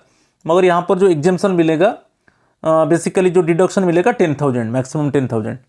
तो जो भी इंटरेस्ट है अदर सोर्सेस ऑफ इनकम में आप इंक्लूड कर दो, और इस अंडर सेक्शन TTA में उसको मैक्सिमम 10,000 डिडक्शन करो। Under this section maximum deduction is ₹10,000। ठीक है, कैलकुलेशन कोई गड़बड़ नहीं होगा। आपको जो भी इंटरेस्ट सेविंग अकाउंट के ऊपर है वो ऑटोमेटिकली आपका अदर सोर्सेस ऑफ इनकम में आ गया, और इस सेक्शन में आपको मैक्सिमम डिडक्शन 10,000 मिलेगा। तो 80U में चलेंगे, ये बहुत इंपॉर्टेंट है। Deductions for disability of individual tax payer, वो पहले जो अंडर सेक्शन 80 डीडी था, अंडर सेक्शन 80 डीडी में आप देखा जो basically dependent of tax payer, जो disabled dependent of tax payer, जो टैक्स पेयर के ऊपर जो डिसेबल्ड डिपेंडेंट थे उनके ऊपर जो खर्च होता था तो उसके ऊपर वहां पर एक्चुअली डिडक्शन मिलता था। मगर यहां पर जो है 80U में खुद असेसी जो भी करदाता है ओके, यदि वो डिसेबल है तो यहां पर उसको छूट मिलेगा। तो यहां पर आपको डिफरेंस वही है 80 डीडी और 80U। 80 डीडी में बेसिकली जो डिसेबल डिपेंडेंट, चाहे स्पाउस, चाहे ब्रदर सिस्टर, चाहे फादर मदर, यदि वो डिसेबल है उनके लिए टैक्स पेयर जो है, ठीक है, वो खर्च करता है, चाहे वो ट्रेनिंग, चाहे रिहेबिलिटेशन की, उनके लिए जो इंश्योरेंस प्लान करता है, तो वहां पर एक्चुअली डिडक्शन होता है। मगर यहां पर खुद के लिए, खुद टैक्स पेयर डिसेबल है तो उसको इट मीन्स उसके ऊपर देखेंगे अंडर सेक्शन 80U में resident individual who has been certified as a person with a disability by the medical authority, ये मेडिकल अथॉरिटी डिक्लेयर किया है वो डिसेबल है, can claim the tax benefit under section 80U। तो यहाँ पर भी है यदि disability more than 40% and less than 80% है तो जो भी खर्च होता है 75,000 वहाँ पर डिडक्शन होता है, और जब डिसेबिलिटी 80% और मोर देन 80% है 1,25,000 डिडक्शन है। ये खुद के लिए द टैक्स पेयर हिमसेल्फ और herself getting deduction if the tax pair himself or herself is disabled one and medical authority certified him or her that he or she is disabled one, then for their treatment कि for their insurance वो जो भी invest करते हैं वहाँ पर deduction मिलता है। Okay, there is not any documentation requirement apart from the certificate certifying the disability from a recognized medical authority in form 10IA। ये जो फॉर्म होता है 10IA में मेडिकल अथॉरिटी सर्टिफाई कर देता है कि ये डिसेबल है, तो अब आपका डिसेबिलिटी के लिए जो ट्रीटमेंट होता है कि आप खुद के लिए इंश्योरेंस किया, ठीक है, उसमें आपको ये डिडक्शन मिलेगा। मगर जो 80 डीडी था वो बेसिकली जो टैक्स पेयर के ऊपर जो डिपेंडेंट थे, चाहे स्पाउस, चाहे ब्रदर सिस्टर, चाहे फादर मदर, वो डिसेबल है, और टैक्स पेयर जो उनके ऊपर जो खर्च करता है कि उनके लिए जो इंश्योरेंस करता है और जो पैसा इन्वेस्टमेंट वहाँ पर होता है वहाँ पर उसके ऊपर डिडक्शन मिलता है। और यहाँ पर देखेंगे अंडर सेक्शन 80 सेक्शन 80 डीडी यहाँ पर दे दिया डिफरेंस, देखिए section 80 DD provides tax deductions to the family members and the kin of the taxpayer with a disability, whereas section 80U provides deductions to the individual taxpayer with a disability himself। ये दोनों differentiate हो गया। चलो next one ITR।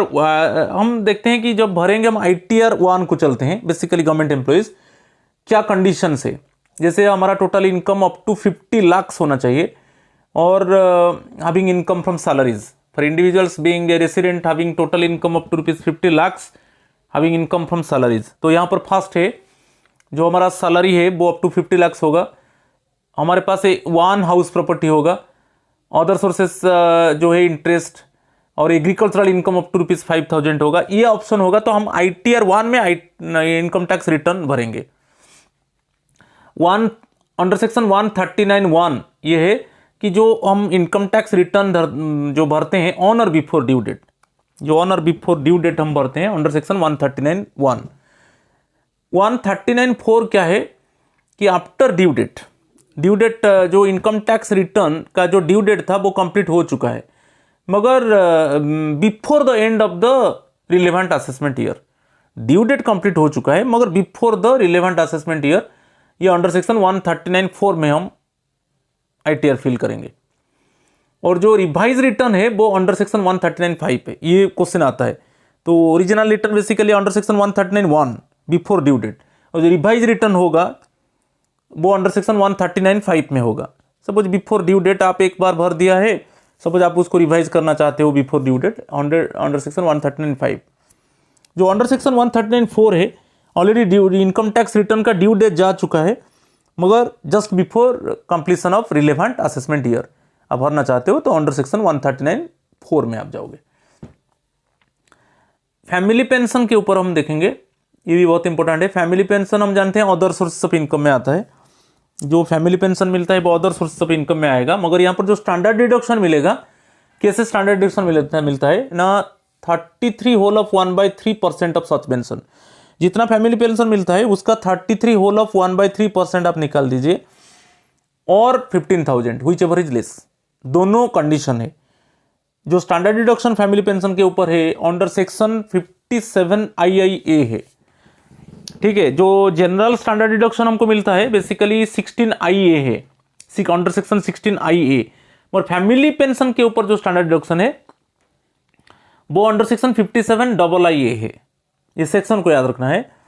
यहाँ पर दो option है आपको, जो फैमिली पेंशन जितना मिलता है उसका 33 होल ऑफ 1/3% निकाल दो, और 15,000 व्हिच एवर इज लेस, वो स्टैंडर्ड डिडक्शन होगा।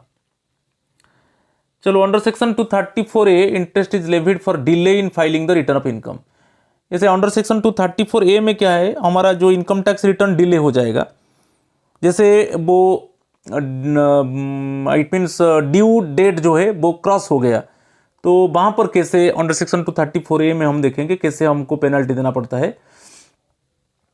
Under section 234A interest is levied for delay in filing the return of income. Interest is levied at 1% per month और पार्ट ऑफ ए मंथ।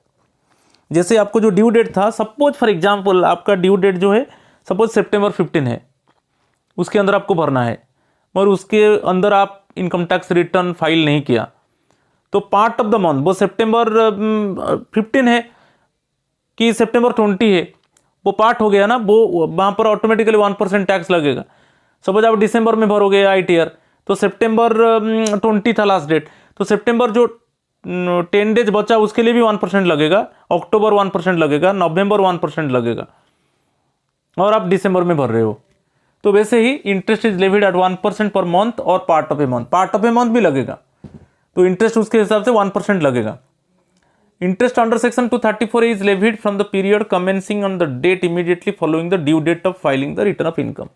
तो आपको याद रखना है कि ड्यू डेट खत्म हो गया, ड्यू डेट के बाद आपको पेनल्टी लगेगा, इंटरेस्ट लगेगा। तो कैसे, पार्ट ऑफ द मंथ भी लगेगा। जैसे मैं अभी बताया एग्जांपल, सितंबर 20 लास्ट डेट था, तो सितंबर 20 लास्ट डेट है, मीन्स सितंबर 10 डेज 1% लगा। सपोज आप दिसंबर में भरा, अक्टूबर लगा, नवंबर लगा, दिसंबर 15 पार्ट भी हो गया, उसके ऊपर भी 1% लगेगा। तो ऐसे कैलकुलेशन होता है। और जो 34B है, जो अंडर सेक्शन 234B, ये हो गया under section 34A। Under section 234A, under section 234B जो है related to the payment of advance tax. ये इसके ऊपर हम देखेंगे, एडवांस टैक्स के ऊपर अंडर सेक्शन 234B। ये भी कैलकुलेशन बहुत इंपॉर्टेंट है। Interest under section 234B is levied in the following two cases. One is when the tax payer has failed to pay advance tax, the he is liable to pay advance tax, or where the advance tax paid by the taxpayer is less than 90% of the assessed tax। यहां पर जो assessed tax है वो total tax minus TDS।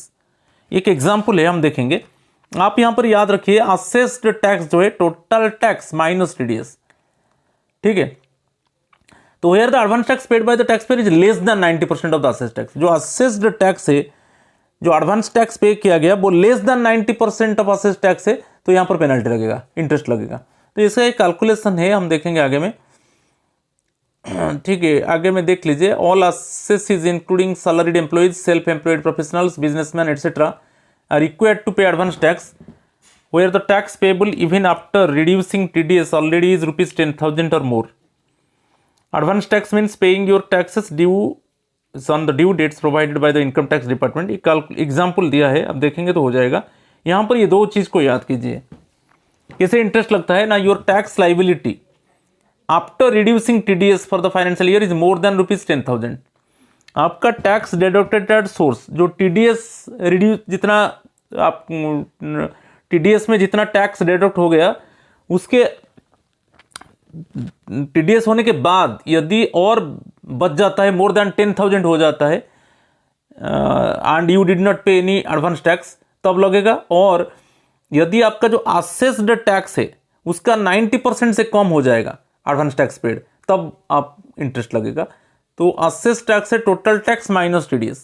इसका calculation हम देखेंगे। देखिए यहां पर दे दिया कि 1% के हिसाब से इंटरेस्ट लगेगा। तो यहां पर एग्जाम्पल देखिए, क्लियर हो जाएगा। सपोज आपका टोटल टैक्स लाइबिलिटी 1,50,000 है, आपको टोटल टैक्स देना है, TDS में डिडक्ट हो गया 1,30,000। अच्छा, दोनों को माइनस कर दीजिए, वही है असेस टैक्स। तो यहाँ पर असेस टैक्स क्या हुआ 20,000। हमारा असेस टैक्स कितना होना चाहिए, मोर देन 10,000 हो गया। यदि लेस देन 10,000 होता, यहाँ पर एक्चुअली कोई इंटरेस्ट नहीं लगता।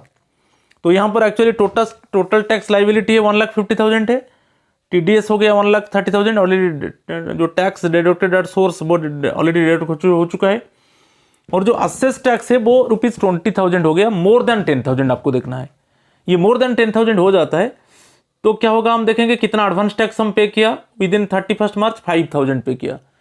और ये जो 5,000 आप देख लीजिए, ये जो असेस टैक्स है उसका 90% कितना है 18,000। और इसका 90% हम पे कर देते तो कोई इंटरेस्ट नहीं लगता।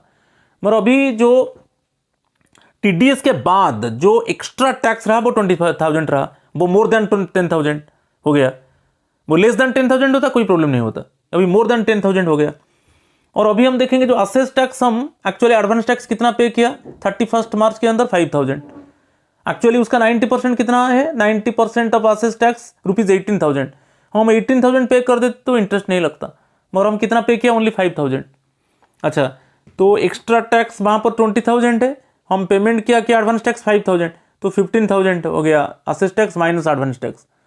असेस टैक्स जो एक्स्ट्रा टैक्स हमको देना था 20,000 था, अभी हम एडवांस टैक्स कितना दिया 5,000 है, तो माइनस करने से कितना हुआ 15,000, तो उसके ऊपर इंटरेस्ट लगेगा। सपोज ITR ऑन 5 जुलाई आप इनकम टैक्स रिटर्न फाइल कर रहे हो 5 जुलाई में, तो कैसे लगेगा 15,000 इंटू 1% इंटू 4 मंथ्स। जुलाई भी लगेगा पार्ट ऑफ ये, जैसे अप्रैल मई जून जुलाई पार्ट 5 जुलाई होने से भी लगेगा जुलाई का। तो एक्स्ट्रा ₹600 आपको इंटरेस्ट देना है। तो आपको याद रखना है जो असेस्ड टैक्स होगा वो असेस टैक्स 10,000 से ज़्यादा होगा तब इंटरेस्ट लगेगा। और एक केस में यदि जो असेस टैक्स है उसका 90% हम पे कर देते हैं, प्रॉब्लम नहीं। यदि less than 90% of assess tax, जो एडवांस टैक्स हम पे किया it is less then 90% of assess tax, तब हमको इंटरेस्ट देना पड़ेगा। तो आपको अल्टीमेटली देख लीजिए कि आपका असेस टैक्स कितना है और आप कितना एडवांस टैक्स दिया, उसको माइनस कर दीजिए। उसके ऊपर आप जब ITR फिल करोगे उसके हिसाब से आपको 1% इंटरेस्ट लगेगा। और जुलाई, जैसे जुलाई 5 में भी पार्ट ऑफ द मंथ वो भी 1% लगेगा उसके ऊपर। तो ये अंडर सेक्शन 234B में जो अंडर सेक्शन 234C बहुत इंपॉर्टेंट टाइमिंग है। हमारा जो TDS डिडक्ट होता है वो क्वार्टरली कैसे होता है, क्वार्टरली जमा करना है उसको, क्योंकि क्वार्टर लेट होगा तो हमको फिर इंटरेस्ट लगेगा। तो वो टाइमिंग के ऊपर देखेंगे under section 234C, timing of payment of advance tax for employees. यहां पर देख लीजिए एडवांस टैक्स पेड ऑन और बिफोर जून 15, जो मार्च अप्रैल में 3 मंथ्स, मार्च अप्रैल में, तो जून 15 के अंदर is less than 15% of the amount. June 15 में 15% ऑफ द अमाउंट, जितना टैक्स है उसका 15% पे करना है। उससे कम हो जाता है तो इंटरेस्ट लगेगा 1%। ठीक है, तो 15% of amount minus tax already deposited before June 15। आपको याद है जो फर्स्ट क्वार्टर है जो मार्च अप्रैल में है, उसका जो जितना हमारा टैक्स टोटल है, टैक्स माने जो अप्रोक्सीमेटली हम कैलकुलेट करते हैं इतना टैक्स है, उसका 50% से कम हो जाएगा, तब यहां पर इंटरेस्ट लगेगा ऑटोमेटिकली। ठीक है, तो 15% of amount minus tax already deposited before June 15। Next one फिर आ जाएगा सितंबर 15। सितंबर 15 कैसे हो गया, जून जुलाई अगस्त। तो यहां पर जो एडवांस टैक्स पेड ऑन और before September 15 is less then 45% of amount. जो हमारा टैक्स हुआ है टोटल उसका 45% से कम पे होगा फिर 3 मंथ्स के लिए। यहां पर फिर सिंपल इंटरेस्ट 1% पर मंथ लगेगा। 45% of amount minus tax already deposited before सितंबर 15।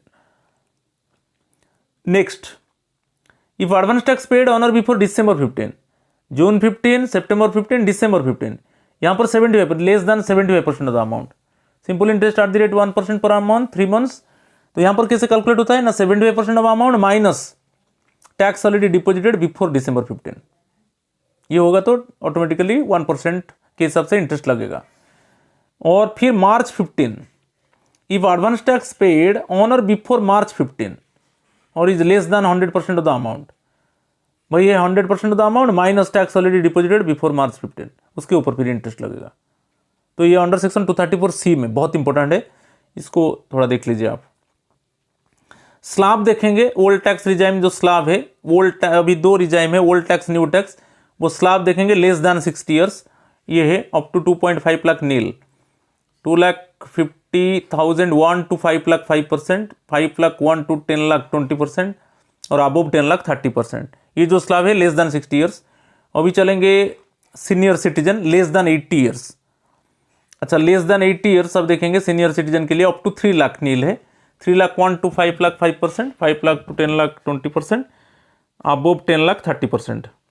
और जो senior citizen more than 80 years है उनका जो टैक्स है अप टू 5 लाख नील है और 5 लाख to 10 लाख 20% है, अबव 10 लाख 30% है। और यहाँ पर जो रिबेट मिलेगा, यदि आपका टैक्सेबल इनकम 5 लाख से कम है तो आपको कुछ टैक्स देना नहीं पड़ेगा, क्योंकि आपका टैक्सेबल इनकम एक्यूरेट 5 लाख है तो फर्स्ट 2.5 लाख तो टैक्स नहीं है, एग्जाम्पशन है। नेक्स्ट 2.5 लाख के ऊपर कितना है, 5% है, 12,500। तो यहाँ पर आपको 12,500 का रिबेट मिलेगा। तो आपको यहाँ पर याद रखना है सेक्शन 87A, ये सेक्शन बहुत इंपॉर्टेंट है। When the taxable income does not exceed 5 lakh, यदि आपका सभी डिडक्शन होने के बाद आपका जो टैक्सेबल इनकम 5 लाख से कम है, 5 लाख एक्सीड, 5 लाख 1 हो जाएगा तो लगेगा, तो 5 लाख से कम है, कुछ taxable income does not exceed 5 lakh, 5 lakh से ज्यादा नहीं होगा, 5 लाख और 5 लाख से कम, 5 लाख और 5 लाख से कम आपको टैक्स देना नहीं पड़ेगा, क्योंकि आपको रिबेट मिल गया 12,500। तो rebate to resident individual whose total income does not exceed ₹5 lakh. तो आपका जो टैक्सेबल इनकम है सभी डिडक्शन होने के बाद 5 लाख और 5 लाख से कम है, आपको टैक्स नहीं देना पड़ेगा। आपको कितना रिबेट मिल गया, 12,500। कैसे, सपोज एक्यूरेट आपका सभी डिडक्शन के बाद 5 लाख है टैक्सेबल इनकम, तो फर्स्ट 2.5 लाख तो नील है, तो नेक्स्ट 2.5 लाख के ऊपर 5% लगता है, भाई ये 12,500, वो रिबेट मिल गया अंडर सेक्शन 87A। सेक्शन बहुत इंपॉर्टेंट है, जो रिबेट सेक्शन है under section 87A। Health education cess actually 4% है, ठीक है। टैक्सेबल इनकम उसके ऊपर टैक्स कैलकुलेशन हो गया, तो यहां पर फिर सेस लगेगा, जो टैक्स जितना लगेगा फिर उसके ऊपर 4% लगेगा, ठीक है, 4%। अंडर सेक्शन 89 में आपको कुछ एरियर मिलता है तो टैक्स रिलीफ मिलता है। जो एरियर मिलेगा वो gross income basically under section 17(1) में इंक्लूड होगा, एरियर आपका ग्रॉस इनकम में इंक्लूड होगा, और यहां पर अंडर सेक्शन 89 में आपको टैक्स रिलीफ मिलेगा। आपको याद रखना है अंडर सेक्शन 89। सरचार्ज हम देखेंगे कैसे, सपोज सरचार्ज क्या है, टैक्स ऑन टैक्स, जो आप टैक्स रहे हो उसके ऊपर आपको टैक्स देना है। कैसे, सपोज आपका जो बेसिकली टैक्सेबल जो इनकम है ₹50 lakh to ₹1 crore, okay, range of income, taxable income, जो रेंज ऑफ इनकम, ये जो टैक्सेबल इनकम आपका 50 लाख टू 1 करोड़ है, तो सरचार्ज रेट 10%, तो आपका टैक्सेबल इनकम इतना हो जाएगा ₹50 लाख टू 1 लाख, सभी डिडक्शन होने के बाद आपका taxable income 50 lakh to 1 crore होगा। एज यूजुअल आपको टैक्स देना है, उसके ऊपर फिर 10% टैक्स लगेगा, तो surcharge means tax on tax. ₹1 crore to 2 crore ये टैक्सेबल इनकम होगा, आप उसके ऊपर टैक्स कैलकुलेशन कर दीजिए, जितना टैक्स होगा उसके ऊपर फिर 15% लगेगा। Similarly ₹2 crore to ₹5 crore 25% surcharge, ₹5 crore to ₹10 crore 37%, exceeding ₹10 crore 37%। ये सरचार्ज को थोड़ा आपको याद रखना है, ठीक है। नेक्स्ट अभी न्यू टैक्स रिजाइम आएंगे, ये सेक्शन बहुत इंपॉर्टेंट है। अभी जो न्यू टैक्स है हम एक को चूज करेंगे कि चाहे हम इट मीन्स ओल्ड टैक्स में जाएंगे ना न्यू टैक्स में जाएंगे। न्यू टैक्स में बहुत कुछ डिडक्शंस नहीं है, तो अभी देखेंगे जो न्यू टैक्स रिजाइम, ये सेक्शन 115BAC, ये इसके ऊपर आपको क्वेश्चन मिल सकता है। न्यू टैक्स रिजाइम में एवरी 2.5 लाख में आपको 5% टैक्स बढ़ता है। फर्स्ट 2.5 लाख नील है, 2.5 लाख टू 5 लाख 5% है। मैं अभी बताया एवरी 2.5 लाख में 5% टैक्स बढ़ेगा। फ्रॉम 5 लाख 1 टू 7 लाख 50,000 10% है, 7 लाख 50,000 1 टू 10 लाख 15% है, 10 लाख 1 टू 12 लाख 50,000 20% है, फ्रॉम 12,50,001 to 15 लाख 25% है, अबोव 15 लाख 30% है, अबोव 15 लाख कितना है 30%, इस हिसाब से, राइट। अभी देखेंगे section 115 BSC, it is the newly inserted section in the income tax act 1961 that deals with the new income tax regime. This section and alternate tax regime was introduced in the union budget 2020। ये जो new slab है, जो new tax regime है, वो introduce हुआ union budget 2020, उसके ऊपर आपको क्वेश्चन मिल सकता है। अच्छा, ये सब exemptions, actually exemptions and deductions, ये एग्जेम्पशंस नहीं मिलेगा न्यू टैक्स में। जैसे स्टैंडर्ड डिडक्शन जो 50,000 है वो नहीं मिलेगा, प्रोफेशनल टैक्स जो है वो नहीं मिलेगा, जो एंटरटेनमेंट अलाउंस है मैक्सिमम 5,000 वो भी नहीं मिलेगा, leave travel allowance, house rent allowance, उसके ऊपर जो एग्जेम्पशन है वो एक चिल्ड्रन एजुकेशनल अलाउंस, तो every child yearly 1,200 rupees exemption है, और 2 चाइल्ड के लिए 2,400 है। कि हॉस्टल सब्सिडी जो है 300 रुपीज़ पर चाइल्ड है पर मंथ, एक चाइल्ड के लिए पर एनम जैसे 3,600 है, 2 चाइल्ड के लिए 7,200 एग्जेम्पशन है। ये कोई एग्जेम्पशन नहीं मिलेगा।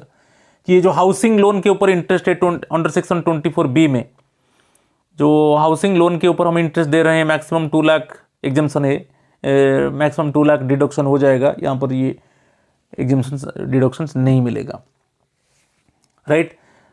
और ये जो चैप्टर 6 है 80C 80D जो है medical insurance, 80C 80E and so on, 80 जो एजुकेशनल लोन, ये कोई बेनिफिट्स नहीं मिलेगा। मगर यहाँ पर जो 80CCD2 है, 80CCD2 क्या है, जो NPS एम्प्लॉइज को बेसिकली जो गवर्नमेंट शेयर 14% वो माइनस हो जाता है, यहाँ पर वही माइनस होगा, मगर अदरवाइज और किसी में छूट नहीं है। जो चैप्टर 6A डिडक्शन है 80C में, जो 80C चाहे 80D मेडिकल इंश्योरेंस, चाहे 80E जो एजुकेशनल लोन, इसके ऊपर कोई छूट नहीं है। और विदाउट एग्जेम्पशन और रिडक्शन फॉर एनी अदर परक्विसाइड्स और allowances, reduction from family pension, ये कोई भी एग्जेम्पशंस नहीं है। और यहाँ पर जो है what are the exemptions and deductions available under new regime. New regime में क्या क्या एग्जेम्पशंस डिडक्शंस है देखेंगे। Transport allowance in case of a specially abled person, इसके ऊपर एग्जेम्पशन है। Conveyance allowance receive to meet the conveyance expenditure incurred as part of the employment, any compensation receive to meet the cost of travel on tour और transfer, retirement benefits, gratuity etcetera, commutation of pension, leave encashment on retirement, retrenchment compensation, ये सब actually benefit मिलेगा, gross income में include होगा। और यहाँ पर जो अंडर सेक्शन 10 में ये सब retirement benefits, gratuity under section 10(10), commutation under section 10(10)(A), leave encashment under section 10(10)(A), ये सब एक्चुअली एज यूजुअल क्या है एग्जेम्पशन होगा। Voluntary retirement scheme benefits, EPFO employer contribution, NPS withdrawal benefits, education scholarships, payments of awards institute in public interest, ये सब क्या होगा ना एग्जेम्पशन मिलेगा न्यू टैक्स रिजाइम में। Exemptions and deductions available under new tax regime, उसको थोड़ा देख लीजिए। Otherwise maximum deductions actually new tax regime में नहीं है, चाहे 80C हो, चाहे 80D हो, चाहे 80E हो, नहीं है। ओनली 80CCD2 जो गवर्नमेंट शेयर है वो उसके ऊपर जो गवर्नमेंट शेयर 14% है वो एक्चुअली उसमें डिडक्शन मिलेगा पूरा, ठीक है। तो ये टॉपिक था जो इनकमिंग ईयर में आप टैक्स कंप्यूट करोगे, टैक्स कैलकुलेट करोगे, और आपको जो क्वेश्चन मिलेगा, मैं डिफरेंट सेक्शंस को अच्छे से क्लैरिफाई किया। Please go through the video till the end and definitely you can get so much informations, so you must have patience because you are preparing for the top examinations, so that you must have patience and you go through the video properly, and definitely you get so much informations. And please my friends, again I request to you to subscribe my channel Asit Government Rule Guru. My channel name is Asit Government Rule Guru. Please subscribe it so that you can get notification for my upcoming videos. So thank you. Namaskar to all of you.